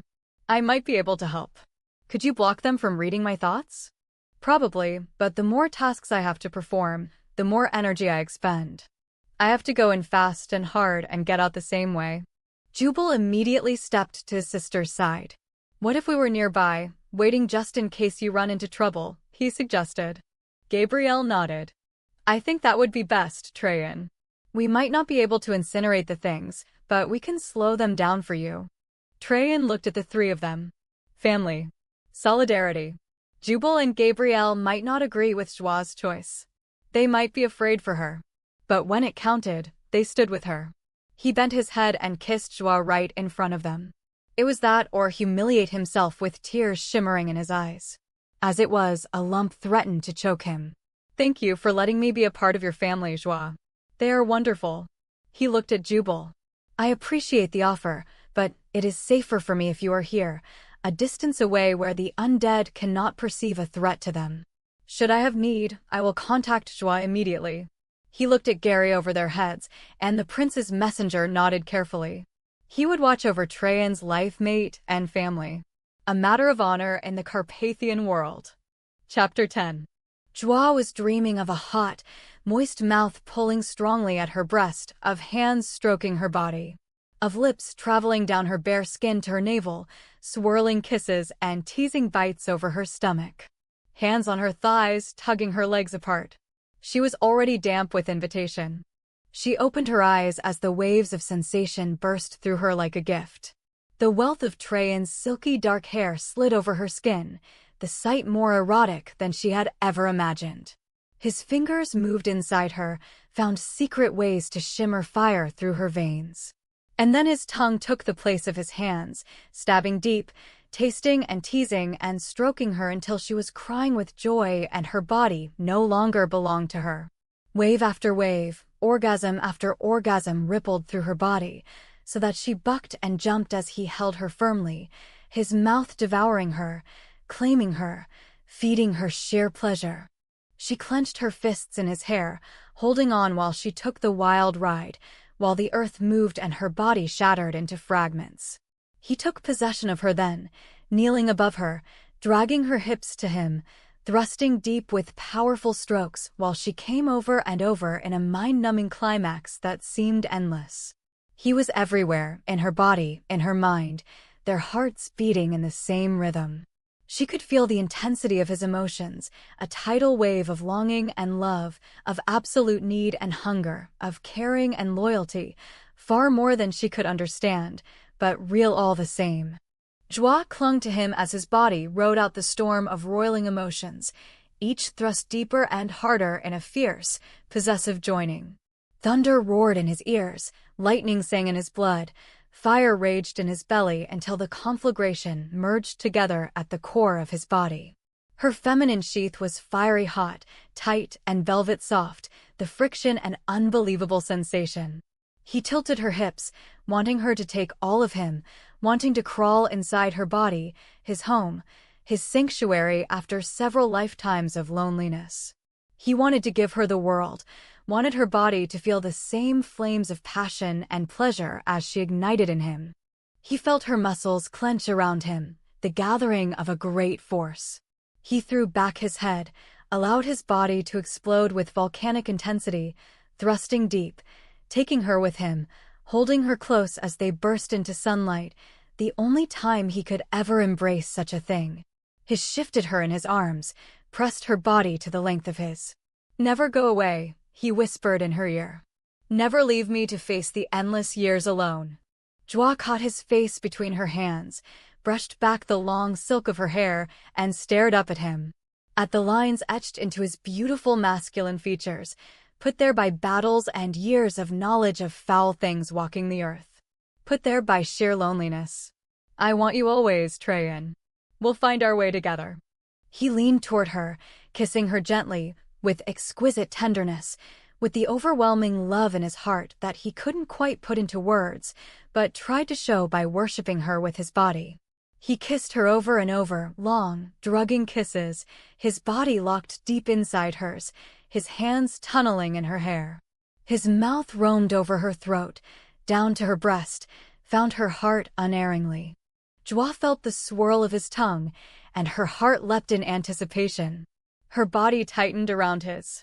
White-hot pain lanced through her, gave way immediately to pleasure.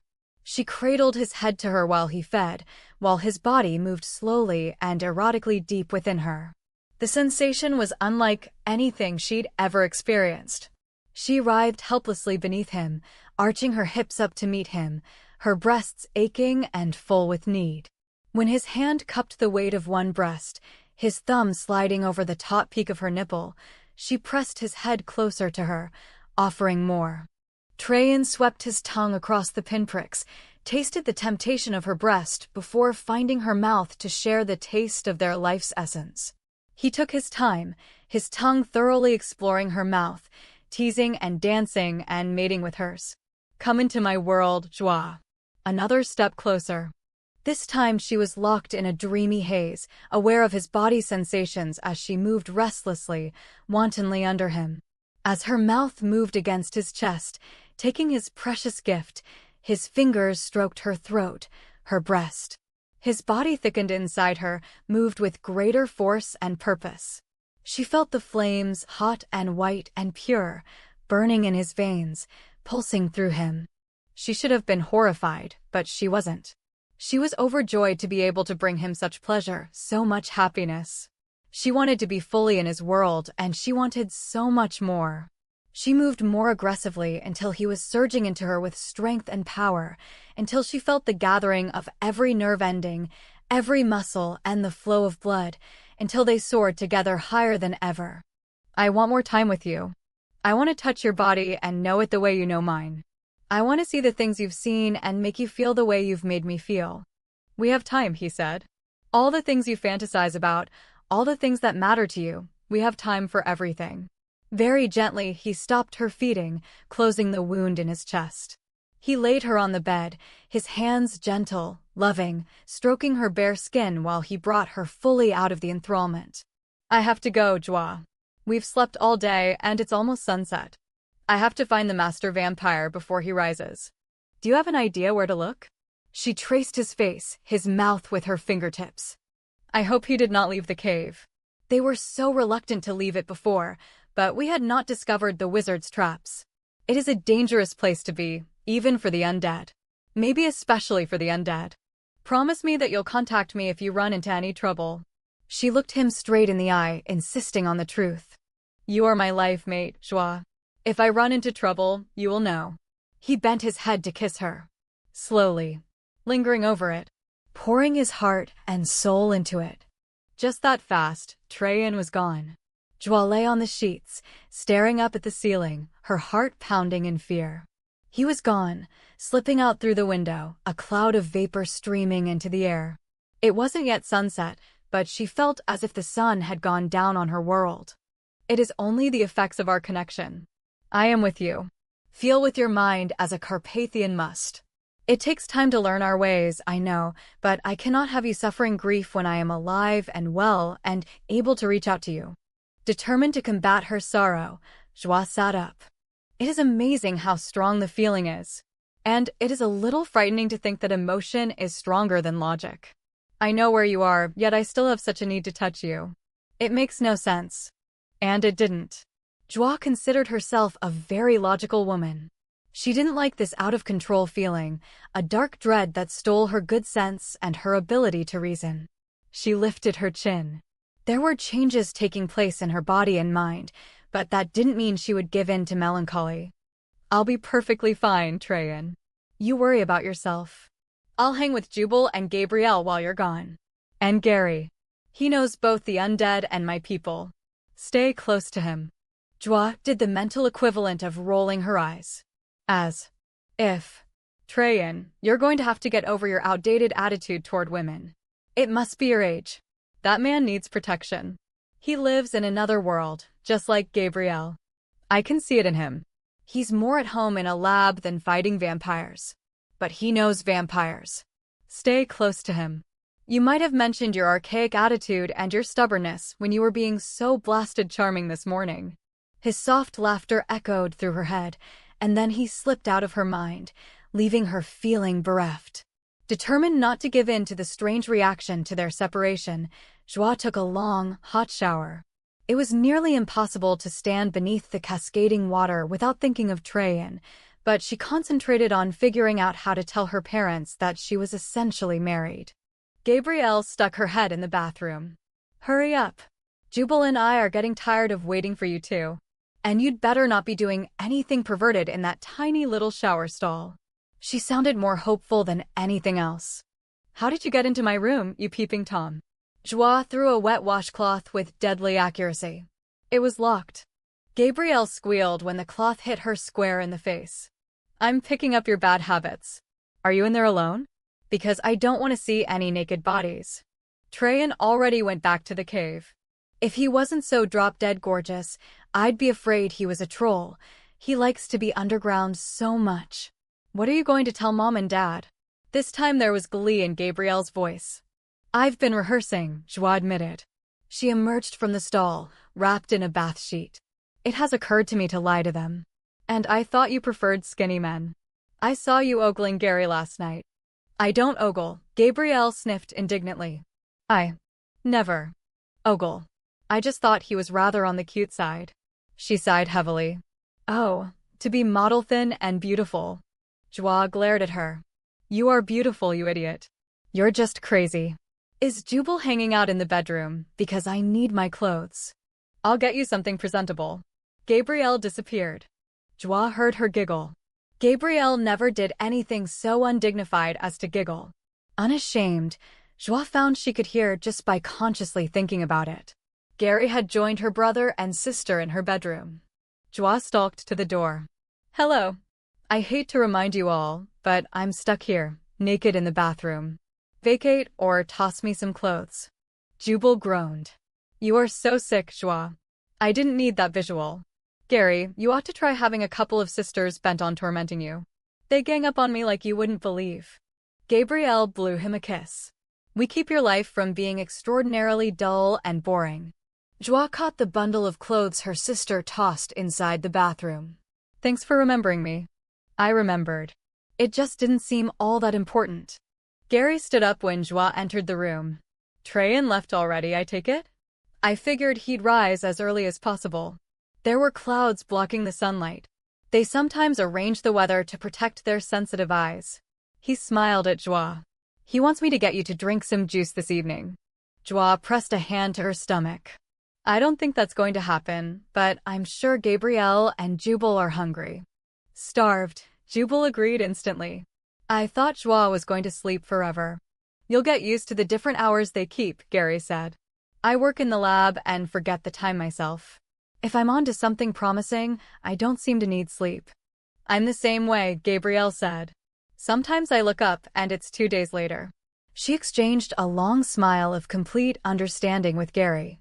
Jubal threw his hands into the air. It's getting a bit thick in here. I'm for food. Come on, Joie. Whether you're hungry or not, we need to stick together. They waited while Joie found her calf scabbard and strapped it to her leg. Gary raised an eyebrow, but Gabrielle just shrugged, her grin sheepish. They were used to Joie, and she was nearly always armed with something lethal. Joie was aware of the exact moment the sun set.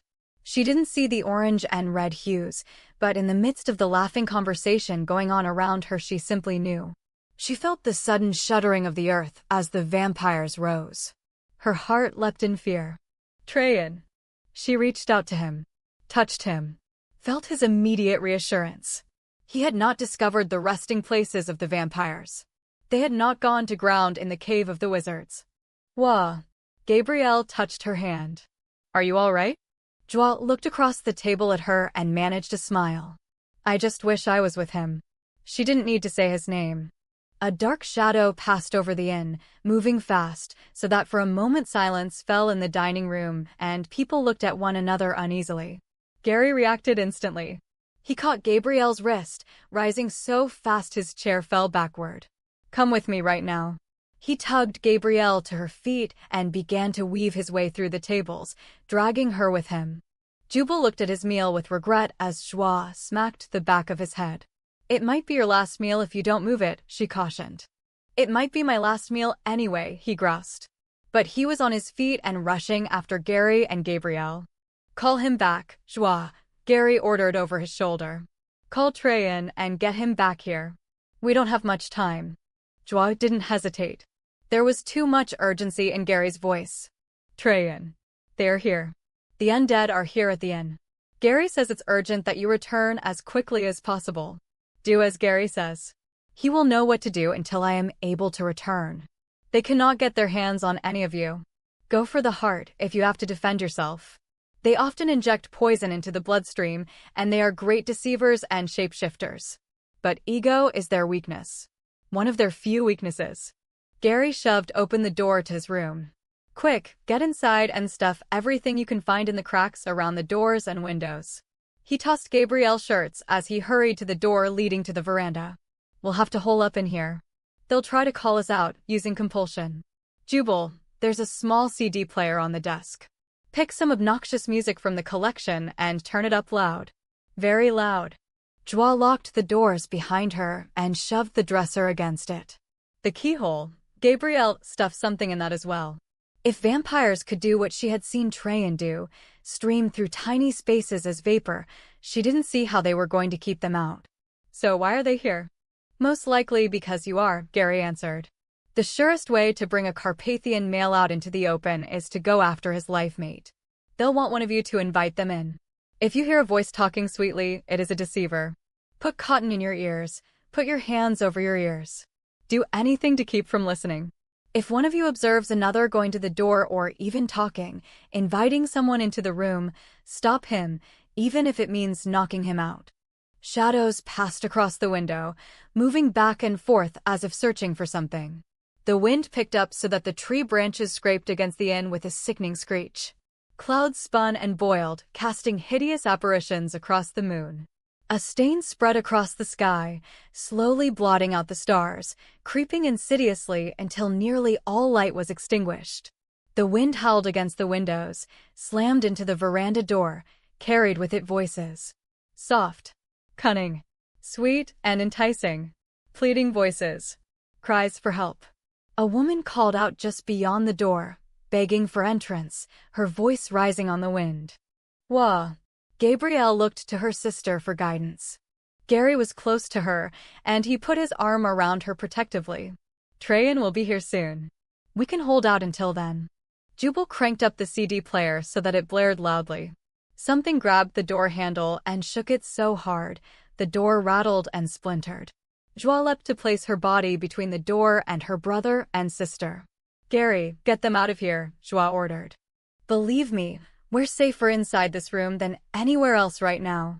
And there's less danger if we stick together," Gary said.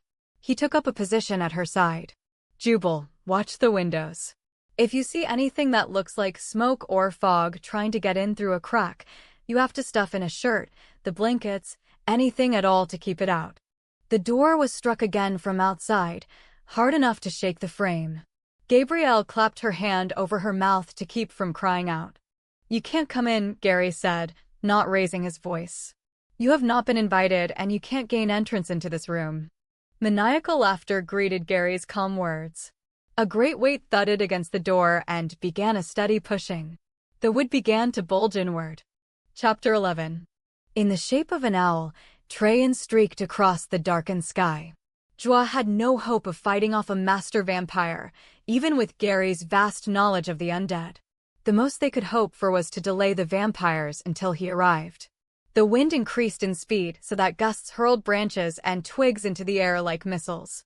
A funnel cloud whirled and spun ominously, from ground to sky, a dark, turbulent monster leaping with greedy outspread fingers toward him.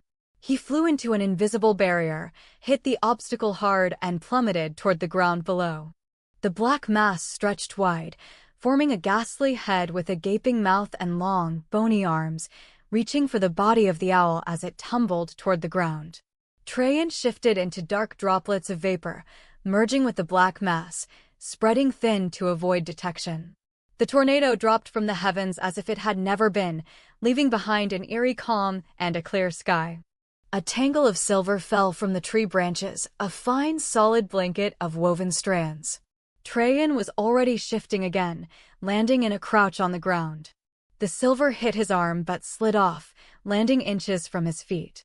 Pain streaked through his body. Angry red welts rose immediately on his skin where his flesh had come into contact with the glittering silver. Thousands of stinging insects flew at his face, a solid wall of them, programmed to find and attack. Traian dissolved to avoid them, sliding back into the forest to cling to a tree branch in the shape of a frog. He reached out with his senses, trying to locate his opponent. Master vampires rarely revealed themselves, especially in battle. Traian knew the undead had deliberately drawn him back to the inn with the hope of trapping and destroying him. I am in a fight for all of our lives. If you can avoid a confrontation, do so. If not, always go for the most dangerous vampire and go for the heart. Nothing else will put them down. Delay. Stall. Try to avoid a battle. He waited, his heart beating a little too hard, fear eating at his mind until she answered. Her voice was calm and steady, even confident. Don't think about us little mortal people, Traian. We can handle the dead guys. You just don't get a single scratch on you or I'll be upset. And you've never seen me upset. The relief nearly overwhelmed him. She was unhurt. I have learned the real meaning of fear. Always, I have gone into battle with nothing to lose. I do not much care for the feeling. Well, it's mutual, Traian, so don't go feeling sorry for yourself. I've got the ugly guys at the door, so I'm going to have to let you go. Joie made him want to laugh. She sounded like she was talking to him on the phone and a neighbor had dropped by to borrow a cup of sugar. Do not get overconfident. He couldn't help cautioning her, although he knew it would annoy her. A walk in the park. You worry about yourself. He could see the insects scattering, returning, flying through the trees in search of any sign of him. And the bugs always returned to swarm around the same rotted trunk of a fallen tree. I love you, Joie, and I cannot do without you. Keep that in mind when you decide how best to handle the situation. You are deciding for both of us. She hissed at him between her teeth. He could hear it clearly, the irritation and annoyance of a woman beyond her limits of patience. His heart did a curious flip, a strange reaction to her feminine exasperation. For some unexplained reason, he felt joy. The little frog hopped along the tree branch, taking great care to blend in with the leaves and twigs. He was some distance from the fallen tree, and the ground stretching between was covered with debris. Traian glanced skyward at the black, spinning clouds. At his mental command, lightning shot bright sparks into the massive cauldron overhead. The white-hot energy spun into a large ball, breaking away from the clouds and hurtling toward the ground.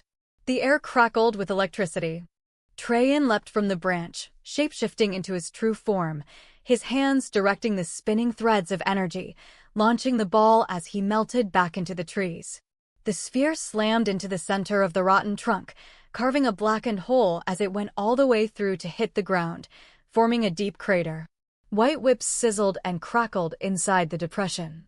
Black vapor rose from the trunk of the tree to mix with the dark, spinning clouds. A terrible piercing howl of rage filled the air, high-pitched and obscene. It shredded nerves and pierced eardrums. The tree shuddered and shook.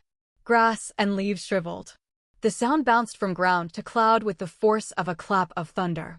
The blast hit Traian in the back and drove him forward, slamming him into a tree. He just managed to whip his head back before he hit. He inhaled quickly, took in the noxious, foul smell of burnt flesh, and knew he had scored a hit. Fire rained from the sky, red glowing embers igniting the foliage.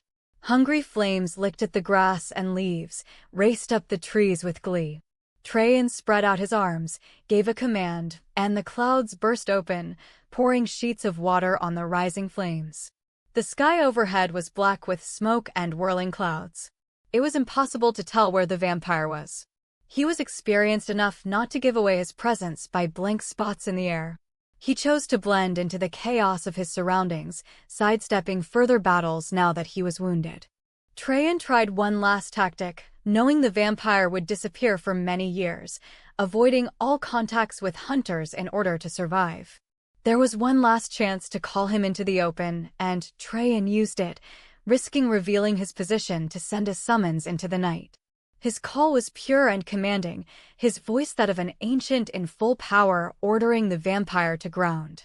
For a brief moment the hideous creature was outlined in the sky, a ghoul as evil and sinister as centuries of deviant behavior and killing for the sake of watching others suffer could make him. He stared down at Traian with hate-filled eyes, his jagged teeth snapping together in defiance. A sound burst in Traian's head, swelling in volume, a counter-command of death and destruction. Every cell in Traian's body reacted. He was a jangle of nerve endings, paralyzed, forced into the open. I am your master. The echo reverberated through Traian's muscles and tissue, through every organ. No. Joie's whisper was a soft, sensuous counterpoint to the poisonous command. He took your blood. He's using that as a weapon against you. Shut out his voice. He has no dominion over us. I don't care how strong he is, Traian, or what he is. We're stronger. He can track you through your blood, but he cannot command you. Foolish woman. I am in his mind, I own his mind. He is my puppet, and soon all the others will be too. He cannot touch me, but I can find him anywhere. And, through him, I can find you and your pitiful family. Join with me. I will one day rule both Carpathians and humans alike. Joie deliberately laughed, the sound like a breath of fresh air, ripping the dark dread from Traian's heart and clearing his mind. You are the foolish one. There is only one for me. We will destroy you because you're nothing but a rotten, empty shell. And you're just nasty, if you ask me. Traian felt the monster's rage, bursting in his head, in his veins, as if his blood boiled, but he was free of the terrible paralysis. He clapped his hands together and spread his fingers wide, arms outstretched toward the vampire, which was dissolving into the sky. Lightning forked and sizzled. The vampire screamed once, and a putrid smell polluted the night air. Kill her. Kill all of them. Thunder splintered the sky. The earth rolled and bucked, and the storm raged, a wild hurricane slamming into the forest and village. They throw tantrums. This time there was fear in her voice. Traian was already racing to the inn, doing his best to countermand the killing storm. Valentine is dangerous beyond belief, Joie. Whoever this master is, he commands Valentine, and that is both shocking and terrifying. I have never seen two masters run together, nor one command another. Hurry, they're breaking through the door. Joie's heart was pounding so hard she was afraid it would burst through her chest. It might not have been such a good idea to tell him I thought he was nasty. The entire inn shook, the walls swaying as if from the shock of an earthquake. The door to the veranda sagged, splintered again as something struck it with tremendous force. Whispers filled the room, soft, insidious whispers made with sweet voices. Gabrielle cried out and put her hands over her ears. She took several steps toward the door, nodding her head, her lips beginning to move. Gary leapt to her side, dragged her back, his hand over her mouth. He put his lips against her ear. They're trying to command you to invite them in. You must not listen to them. The door burst in the middle.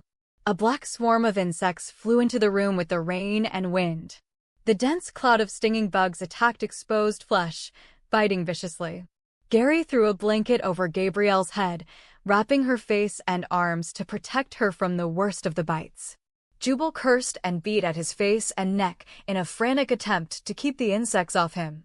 Joie stood stoically facing the monster outside her door. His smile was a terrible parody, as was his bow. He looked smug as he watched the black horde of insects biting the occupants of the room. Joie knew she was staring at something far more foul than the creature she had knifed in the cave. He beckoned to her with his claw-like fingers, and she felt a tremendous pull. It was only the vicious bites of the insects that kept her from stepping out of the room and onto the veranda. She had no doubt that he would kill her. That he would kill all of them. She struggled to keep her mind her own, rather than allow his soft voice to intrude and command. Tell me why you do his bidding. The only weapon she had was to flatter the vampire's ego. Stall him in the hope that Traian would come before Valentine could entice her out to him. It's clear you're much more powerful. Why would you serve such a creature? She forced interest and admiration into her voice. I find it hard to believe that a man like you needs someone like him. Valentine's lip curled, exposing blackened gums. I allow him to think he commands me. It suits me to fall in with his plans. We both seek the same thing. If he finds it, I will take it from him. Joie was being compelled forward, one slow step at a time. She struggled to stay grounded, flinging her hand out to Jubal.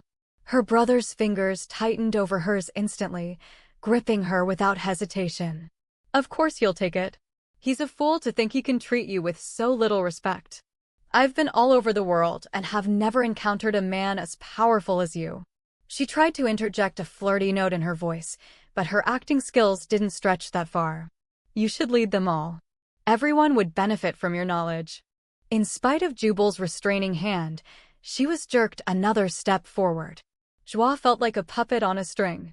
She couldn't stop her body from going toward the beckoning hand, even with Jubal trying to hold her back. Valentine nodded his head. It is true that I have much experience in leading. Perhaps killing you is not the best answer. Perhaps bringing you to my side would serve us both better. Jubal let go of her hand and caught her around the waist, lifting her away from the threshold. At once the vampire closed his hand, staring at Jubal's throat. Joie's brother went down hard, choking, coughing, fighting for air. The insects instantly swarmed over him, clogging his throat, attacking his exposed face. Gary made a grab for Joie, but she shook her head and deliberately stepped onto the veranda. Help Jubal, she ordered. She kept her gaze on the vampire, trying to appear fascinated. Traian was close. He was with her, moving in her mind, giving her strength. The vampire believed he was still compelling her to do his bidding, but with Traian's aid, she moved on her own. She didn't look behind her to see if Gary was able to fight off the insects. Intuitively, she knew it was better for all of them to keep the vampire's attention centered on her. Her stomach lurched at the prospect of being close to such an evil creature. She could see him clearly now, without the illusion the undead often used on their victims. Flesh hung from his bones. Tufts of hair clung to his scalp. His long, thick fingernails were in the shape of hooked claws, sharp and twisted and black. His eyes were red and streaked with yellow. There was a malevolence clinging to him that sickened her and fouled the air around him. Instead of trying to stop herself from moving toward him, Joie had to force her shaking legs to take a step. Impatience crossed his face. Joining with a man so powerful and knowing he's certain to rule those around him sounds like a good idea. I've always admired strength. Inches from his outstretched hand, Joie purposely tripped on a piece of the splintered door and stumbled. She protected herself with a palm to the ground, her body slightly turned, giving her precious seconds to slide her other hand along her leg to secure the knife strapped to her calf, the blade hidden flat against her wrist. Valentine leaned over her, spittle drooling from his mouth as he caught her by her hair and wrenched her to her feet. He dragged her against his body, jerking her head back to expose her throat, and sank his teeth deep, gulping as he drank. Joie registered the fiery pain of an acid burn as he tore a gaping wound in her throat. Her vision blurred, and the ground lurched as her legs went rubbery. She could hear the sound of his heart, although she couldn't feel it beating. She made no sound of protest, made no struggle, giving herself up willingly. Some of the tension slipped from the undead's body. With every ounce of strength she possessed, everything she was, Joie plunged the knife deep into his chest, driving straight for his heart. Lifting his head, Valentine screamed horribly, the sound shattering glass from windows. Gripping her hair, he dragged her backward as his body fought to stay up in spite of the knife in his heart. With his other hand, he grabbed her chin with every intention of breaking her neck. Blood gushed from the wound in her throat so that his hand slipped off. Joie clamped both hands on the back of the fist, clutching her hair to hold his hand to her head.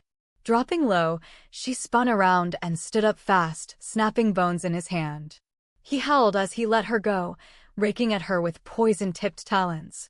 Traian emerged from the darkness, his eyes flaming red, dragging the vampire off of her, wrenching his head around hard. The knife handle dropped uselessly to the floor of the veranda, the blade completely eaten away by acid in the blood of the undead. Traian's fist shot out, plunging deep, following the trail of the knife. Valentine matched the move, driving his good hand into the wall of Traian's chest, through the muscle and tissue, seeking his heart. Traian got there first. Staring into the vampire's eyes, he ripped the shriveled, blackened organ out and tossed it aside. Lightning forked in the sky, spun until it was a bright white sphere that engulfed the vampire. Valentine disappeared into ash and cinder, then was gone completely. The heart was incinerated next. Traian bathed his hands and arms in the energy, removing the acid burning his flesh so he could tend to Joie. She sat on the ground, watching him with a kind of awe. She couldn't talk because of the wound in her throat. She simply sat there, her hands pressed to the gaping tear to try to stem the flow of blood. Gabrielle screamed and ran to her side. "Help me, Jubal. Help me lay her down. I need towels, anything at all. Joie, don't you die on us. Damn it, Jubal, she's lost so much blood. Help me." Gary took her arm and stepped back, taking Gabrielle with him. "Only Traian can help her now." Jubal looked at the Carpathian. "Do it. Whatever you have to do. Just don't let her die." Traian looked at their faces, swollen and red from the bites of the insects. He reached down and gathered Joie into his arms, cradling her against his chest. Joie settled against him, her eyelashes slowly drifting down. Chapter 12. Traian, Gary said calmly. "You're in almost as bad shape as she is. You need blood fast. Use Jubal while I get the soil to pack the wounds. I'll give you more blood as soon as I return." "She does not want me to use her family," Traian said. He had automatically slowed Joie's heartbeat to lessen the blood loss. He buried his face in her throat, closing the terrible wound as best he could with healing saliva. "Who gives a damn what she wants?" Jubal snapped. "She only objected because she thought you were a vampire. If you need our blood to save her, take it. It obviously hasn't done anything to harm her or Gary. Gabrielle, help Gary with whatever he needs.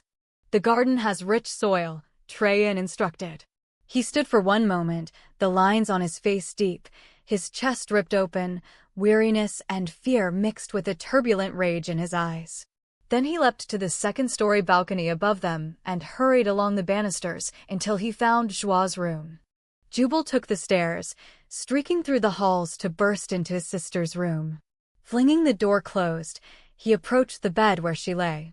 Joie was pale, almost gray, her breathing so shallow it nearly didn't exist. "Can you save her? Tell me the truth, Traian. Is it possible?" A fist seemed to be wrapped around his heart. Traian raised midnight black eyes as cold as ice to Jubal. "I will allow no other outcome. Gary said you needed blood." Jubal sat down beside his sister and took her hand. "Joie means the world to us. I can see she means the world to you too. I'm not going to pretend to understand your relationship. I'll just be grateful for it." Traian murmured softly, sparing Jubal the initial fright as he opened a vein in his wrist and fed. "Forgive me, Joie. I know you did not want this." Strength flowed into his depleted body. "If I am to save us, this is our only choice. Both of us are wounded. If I can get enough blood, we will survive." There was a faint stirring in his mind. A touch, no more, like the light caress of fingers on his face. Traian carefully closed the pinpricks on Jubal's wrist and gathered Joie to him before he awakened her brother from his enthrallment. Jubal slipped from the bed to sit on the floor. "I take it you have my blood." "Yes, thank you," Traian replied formally. "You have all been more than lucky. Any vampire is difficult to defeat, but master vampires have lived for century upon century, growing in strength and power. They use others as minions and puppets and keep themselves from dangerous battles. They sacrifice lesser pawns and slide away when hunters are in the area. They only fight when they are assured of victory. Jubal watched every movement as Traian laid his hands on Joie's terrible wounds. He seemed to be gone from his own body, staring emptily in space. Jubal could see the lines deepen in his face, his color paling visibly as if his strength were slowly being drawn from him. Gary and Gabrielle burst into the room. Gary set a bowl of rich, dark soil on the floor beside the bed, and Gabrielle dumped various herbs into a second bowl. Gary handed candles to Jubal. Spread these around the room and light them. We don't want any artificial lights on, just the candles. Gabrielle, mix the herbs together in the bowl. We want the scents to blend. He put his hand on Traian's shoulder. Joie was a surprise to Valentine. She was wonderful, unbelievable. She didn't even hesitate. It never occurred to a vampire that a woman would stand between others and danger. And he certainly never thought she would be willing to plunge a knife into his heart. She used my memories, Traian explained as he mixed healing saliva into the soil and packed the wounds in Joie's throat. She flattered him and stalled him, hoping I would get there in time. And when I didn't, she did what she always does. She courageously put herself in harm's way in order to get close enough to make certain she destroyed him. Gary took handfuls of the mixture and packed it into Traian's chest. Even with all I know, the draw to go to him was so powerful, I doubt that we would have survived. He was a master vampire, and he ran with another much more powerful master. Traian lifted his head to look at Gary. I never saw the other one clearly. He took my blood in the cave, yet I did not remember him. I cannot go near our prince. You will have to relay to him all information. Until the vampire is found, and I very much doubt that he will remain in this country now, I will stay away from Mikhail. We cannot take a chance with his life. He won't see it the same way, Gary pointed out. You know I am right. He should not chance his life by entering into battles in the way that he does. His purpose is to serve and lead our people, not hunt the vampire. We have many hunters and only one leader. His brother is strong and powerful, but he has been damaged by the torture he endured. He cannot lead. If the vampire or humans manage to kill Mikhail, I fear our race would be mortally wounded. Traian didn't look up at Gary to see if he agreed or not. He gathered Joie into his arms. You must accept my blood, Joie. This will convert you to my race, and it is not a pleasant experience to go through. Again he felt her touch, gentle, tender, on his face, yet she lay motionless in his arms. A faint smile appeared in his mind as if she found his warning amusing. He turned his body slightly, not wanting to drain his strength further by masking their presence from the others. The soothing aroma from the herbs and candles mixed with the sounds of chanting in his mind as other voices far away joined in the age-old healing chant. He took the smallest amount of blood possible from her and quickly opened his own vein. She accepted his blood just the way she did everything else where he was concerned, with complete faith. It humbled him that she did so. When she had taken enough for an exchange, Traian laid her gently on the comforter. Perhaps you all should leave the room. She would not want you to see her this way. You need blood and care yourself, Gary pointed out. You're weaker than you think, Traian. Take my blood and let me help the two of you through this. I know what to expect. Gabrielle and Jubal can wait in their rooms. We'll stay, Jubal said decisively. She's our sister. Gabrielle watched Traian feeding from Gary. It should have repulsed her, but instead she was fascinated. It seemed such a noble moment to her, one being reaching out to aid another. Gary seemed completely unafraid and matter-of-fact about giving blood, as if it were an everyday occasion. If it's messy, Traian, Joie would want me here to see to her needs. She's very meticulous about certain things. Gabrielle lifted her chin, prepared to fight for her right to stay. Your wound is deep, Traian. You need to go to ground. Even with my blood, you don't have strength enough to heal that gash. He nearly tore out your heart, Gary said. But he was watching Joie. The first ripple of pain crossed her face and sent a shudder through her body. Traian felt the pain take her, a fire burning with the force of a torch in the center of her body, blossoming outward like an explosion. He merged with her, trying to take the brunt of the pain, determined to make her initiation into his world as easy as possible. Traian was amazed at Joie's siblings, certain they would be horrified and afraid as the convulsions started, when Joie was violently sick and it was impossible to control the waves of unrelenting pain. They worked together as a team, seeming to understand that he couldn't talk or direct them. His full attention was on blocking as much pain as possible and helping Joie through the conversion. Gary kept the room clean and smelling of the soothing aromas from the herbs and candles. All of them picked up the words to the ancient healing chant. Gabriel wiped beads of blood from Traian's brow. He managed a faint smile, but his complete attention was clearly on his life mate. The moment he was able, Traian sent Joie into a deep sleep. Exhausted, he looked up at them. I have to take her away for a few days. We will be unable to get in touch with you, but she is alive and she will heal quickly. He avoided all references to the ground. Joie's family had been through enough without knowing the specifics of where he would take her. Gabriel leaned over and brushed a kiss on the top of Traian's head. You take care of her. We're depending on you. I'm not sorry she found you, not after watching the way you've cared for her. Traian could see she was blinking back tears. Thank you, Gabriel. As soon as possible, I'll bring her to you. I'll stay here with them, Gary offered. Traian shook his head. Warn Mikhail. I don't want to send the information to him on the chance that the one who took my blood could find a way to use me to harm him. Let him know there is something in that cave of value to the vampires and that there are numerous traps. He'll understand when you tell him it is a cave the wizards used. Gary nodded. Jubal and Gabriel may come with me if they choose. Traian rose, Joie in his arms. Go then, go tonight. The rules that have always applied to vampires seem to be changing rapidly. You will be safer under Mikhail's protection. He slipped out onto the balcony, into the night where he belonged. Where he was comfortable. The wind blew into his face, ruffled his hair, brought him messages from creatures around him. He took to the skies, the sleeping Joie in his arms, and headed for a small cave he remembered from his younger days, a cave of healing with hot springs and glacier water pools.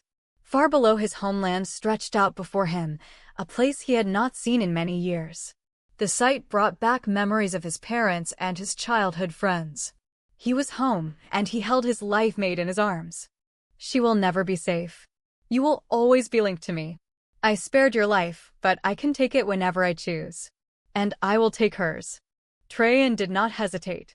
He sent a clap of deafening thunder back along the mental path the vampire had initiated, a bolt of lightning streaking through the sky like a spear homing in on prey. Just as quickly, he moved his own position, fully prepared for a war in the sky.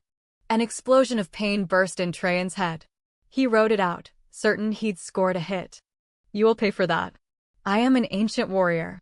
I do not fear you or any other of your kind. If you wish to pursue me or mine, I welcome the opportunity to carry out your death sentence. Traian moved again, certain of reprisal. He had not displayed fear or awe, or even respect, and the vampire was used to his minions admiring him. A shower of hot stones poured from the sky. Traian protected Joie, covering her body with his like a blanket. The stones fell harmlessly around them, but the attack was a half-hearted attempt. The vampire was fleeing and simply wanted to instill fear in Traian. He hugged the sleeping Joie closer to him. I have been a warrior so long, I barely recall any other existence. Even a master vampire cannot change my chosen path. If he should come to find us, Joie, I will not turn away. He will not take you from me, nor will he take me from you. He made the promise to her aloud beneath the stars. And then he took her deep beneath the surface to the healing caverns. Chapter 13. Joie awoke quickly. One moment she knew nothing, and the next she was fully conscious. She heard the steady fall of water, the thrum of life beating in the earth. She knew where she was and how she got there. She felt different, completely alive, yet her body ached and her throat felt torn. She turned her head to look at the man holding her. Traian lay beside her, his arms around her, one hand on her bare stomach, his fingers splayed wide. They were lying in a deep hole in the damp soil of a cave. Overhead the ceiling sparkled with crystals, and water shimmered in a pool not far from them. She knew it, saw it, yet it should have been impossible, buried in the soil as they were. I'm seeing what you've seen, she guessed. Her voice was different, husky, not at all the way she'd sounded before. Yes. His teeth nipped her shoulder. We're in a cave I used to swim in as a young man. Joie looked around her, reached out, and touched the damp soil. It's a darned good thing I don't have a cleanliness fetish. Aren't beds appropriate when you're injured? The soil heals us. He kissed her neck, swirled his tongue over the wounds on her throat. We can remove all traces of dirt easily. Our wounds were packed earlier with soil, but are very clean now. I will repack them before we go to sleep again. How lovely for us. Are there worms in this particular little bed of soil? And did I happen to mention worms in any of our talks? I do not believe you did. There was a reason for that. Her fingers tangled with his. His hand on her stomach was soothing her in some way she didn't understand. Her insides ached. Did someone take a baseball bat to me? No. The conversion is difficult. She didn't want to remember the horror of that seemingly endless pain. The complete loss of control. The helpless feeling she had or the look in his eyes. Especially the look in his eyes. Begging forgiveness. He'd looked guilty, terrified of losing her. She recalled the blood-red tears that had fallen on her face. Yes, it was. For both of us. Traian nuzzled the top of her head with his chin. What about Jubal and Gabrielle? It must have scared them to see that nasty little vampire ripping out my throat. He felt the tremor run through her and pressed his body closer. They were incredible. He still had trouble believing that neither of them looked at him with blame. And Gabrielle had been so generous in her parting words to him. They are both fine. Gary took them to our prince. They are with Mikhail and his life mate, under their protection. I like your brother and sister very much. I never really thought about it before. We live in the world with humans and protect them, but to keep our race safe, we have always remained apart.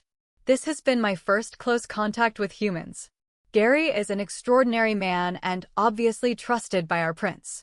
I feel genuine affection and admiration for Jubal and Gabrielle. I never would have expected to feel this way. Traian rubbed her nose with the pad of his finger, and then traced her mouth. Joie smiled and nibbled gently at his hand. He touched her continually, as if seeking the reassurance of physical contact. You'd better have a deep affection for them. It's the only safe thing to do with those two. And with my parents also, I might add. They're going to drive you crazy, so you have to love them, otherwise you'd do them in. I can't wait for you to meet my mom and dad. She burst out laughing at the thought. Why do you do that? Traian asked suspiciously. You have a wicked way of laughing every time you mention introducing me to your parents. Don't worry, I'll protect you from them. Jubal, Gabrielle, and I always go home for visits together. If we team up, we have a chance. I am Carpathian, he pointed out. Like that's going to matter. But you keep thinking it will. Her hand fluttered to her throat, still raw and sore from the attack. How come I didn't wake up gorgeous and perfect? Joie glared at him. I had visions of a makeover. You are gorgeous and perfect. He sounded puzzled. I woke you early to give you more blood, but you'll be going back to the ground until you are fully healed. He touched his chest. We both will. She turned her head to look more fully at him, and her breath caught in her throat. Oh, Traian, let me see. She rose up onto her knees in spite of his restraining hands. You're really hurt. Her eyes held worry, concern. Her hands moved over his chest with anxious, caressing strokes. Traian held his breath, shocked at the tidal wave of emotion sweeping through him. It is of no consequence, but thank you for worrying. It's of great consequence, she contradicted him. How do you do that healing thing? Can I do it to you? Would it work? She was already leaning over him, her tongue swirling around the edges of his mangled skin. Traian closed his eyes. Her tongue was soothing, a gentle caress that took him by surprise. She was attempting the healing chant in her head, the words soft and hesitant, but she got them right. His eyes burned, his throat clogged, and even his chest felt tight.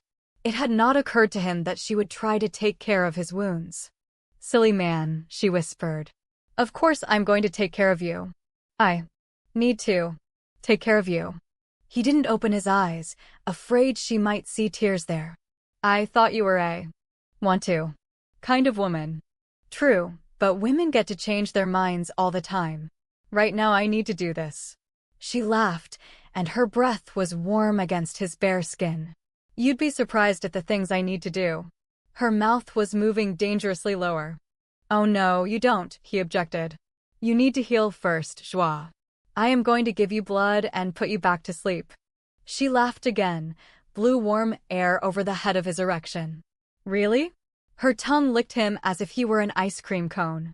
Swirled and danced and did outrageous things. I'm back to the I'm a want to kind of woman. I want a lot of things right now. And I want you wanting me enough to stop worrying about whether or not I can make love in my delicate condition. And I want your body inside mine. Only you will do, Traian. I've fallen desperately in love with you, so, darn it, you have a few responsibilities. She proceeded to show him exactly what she meant.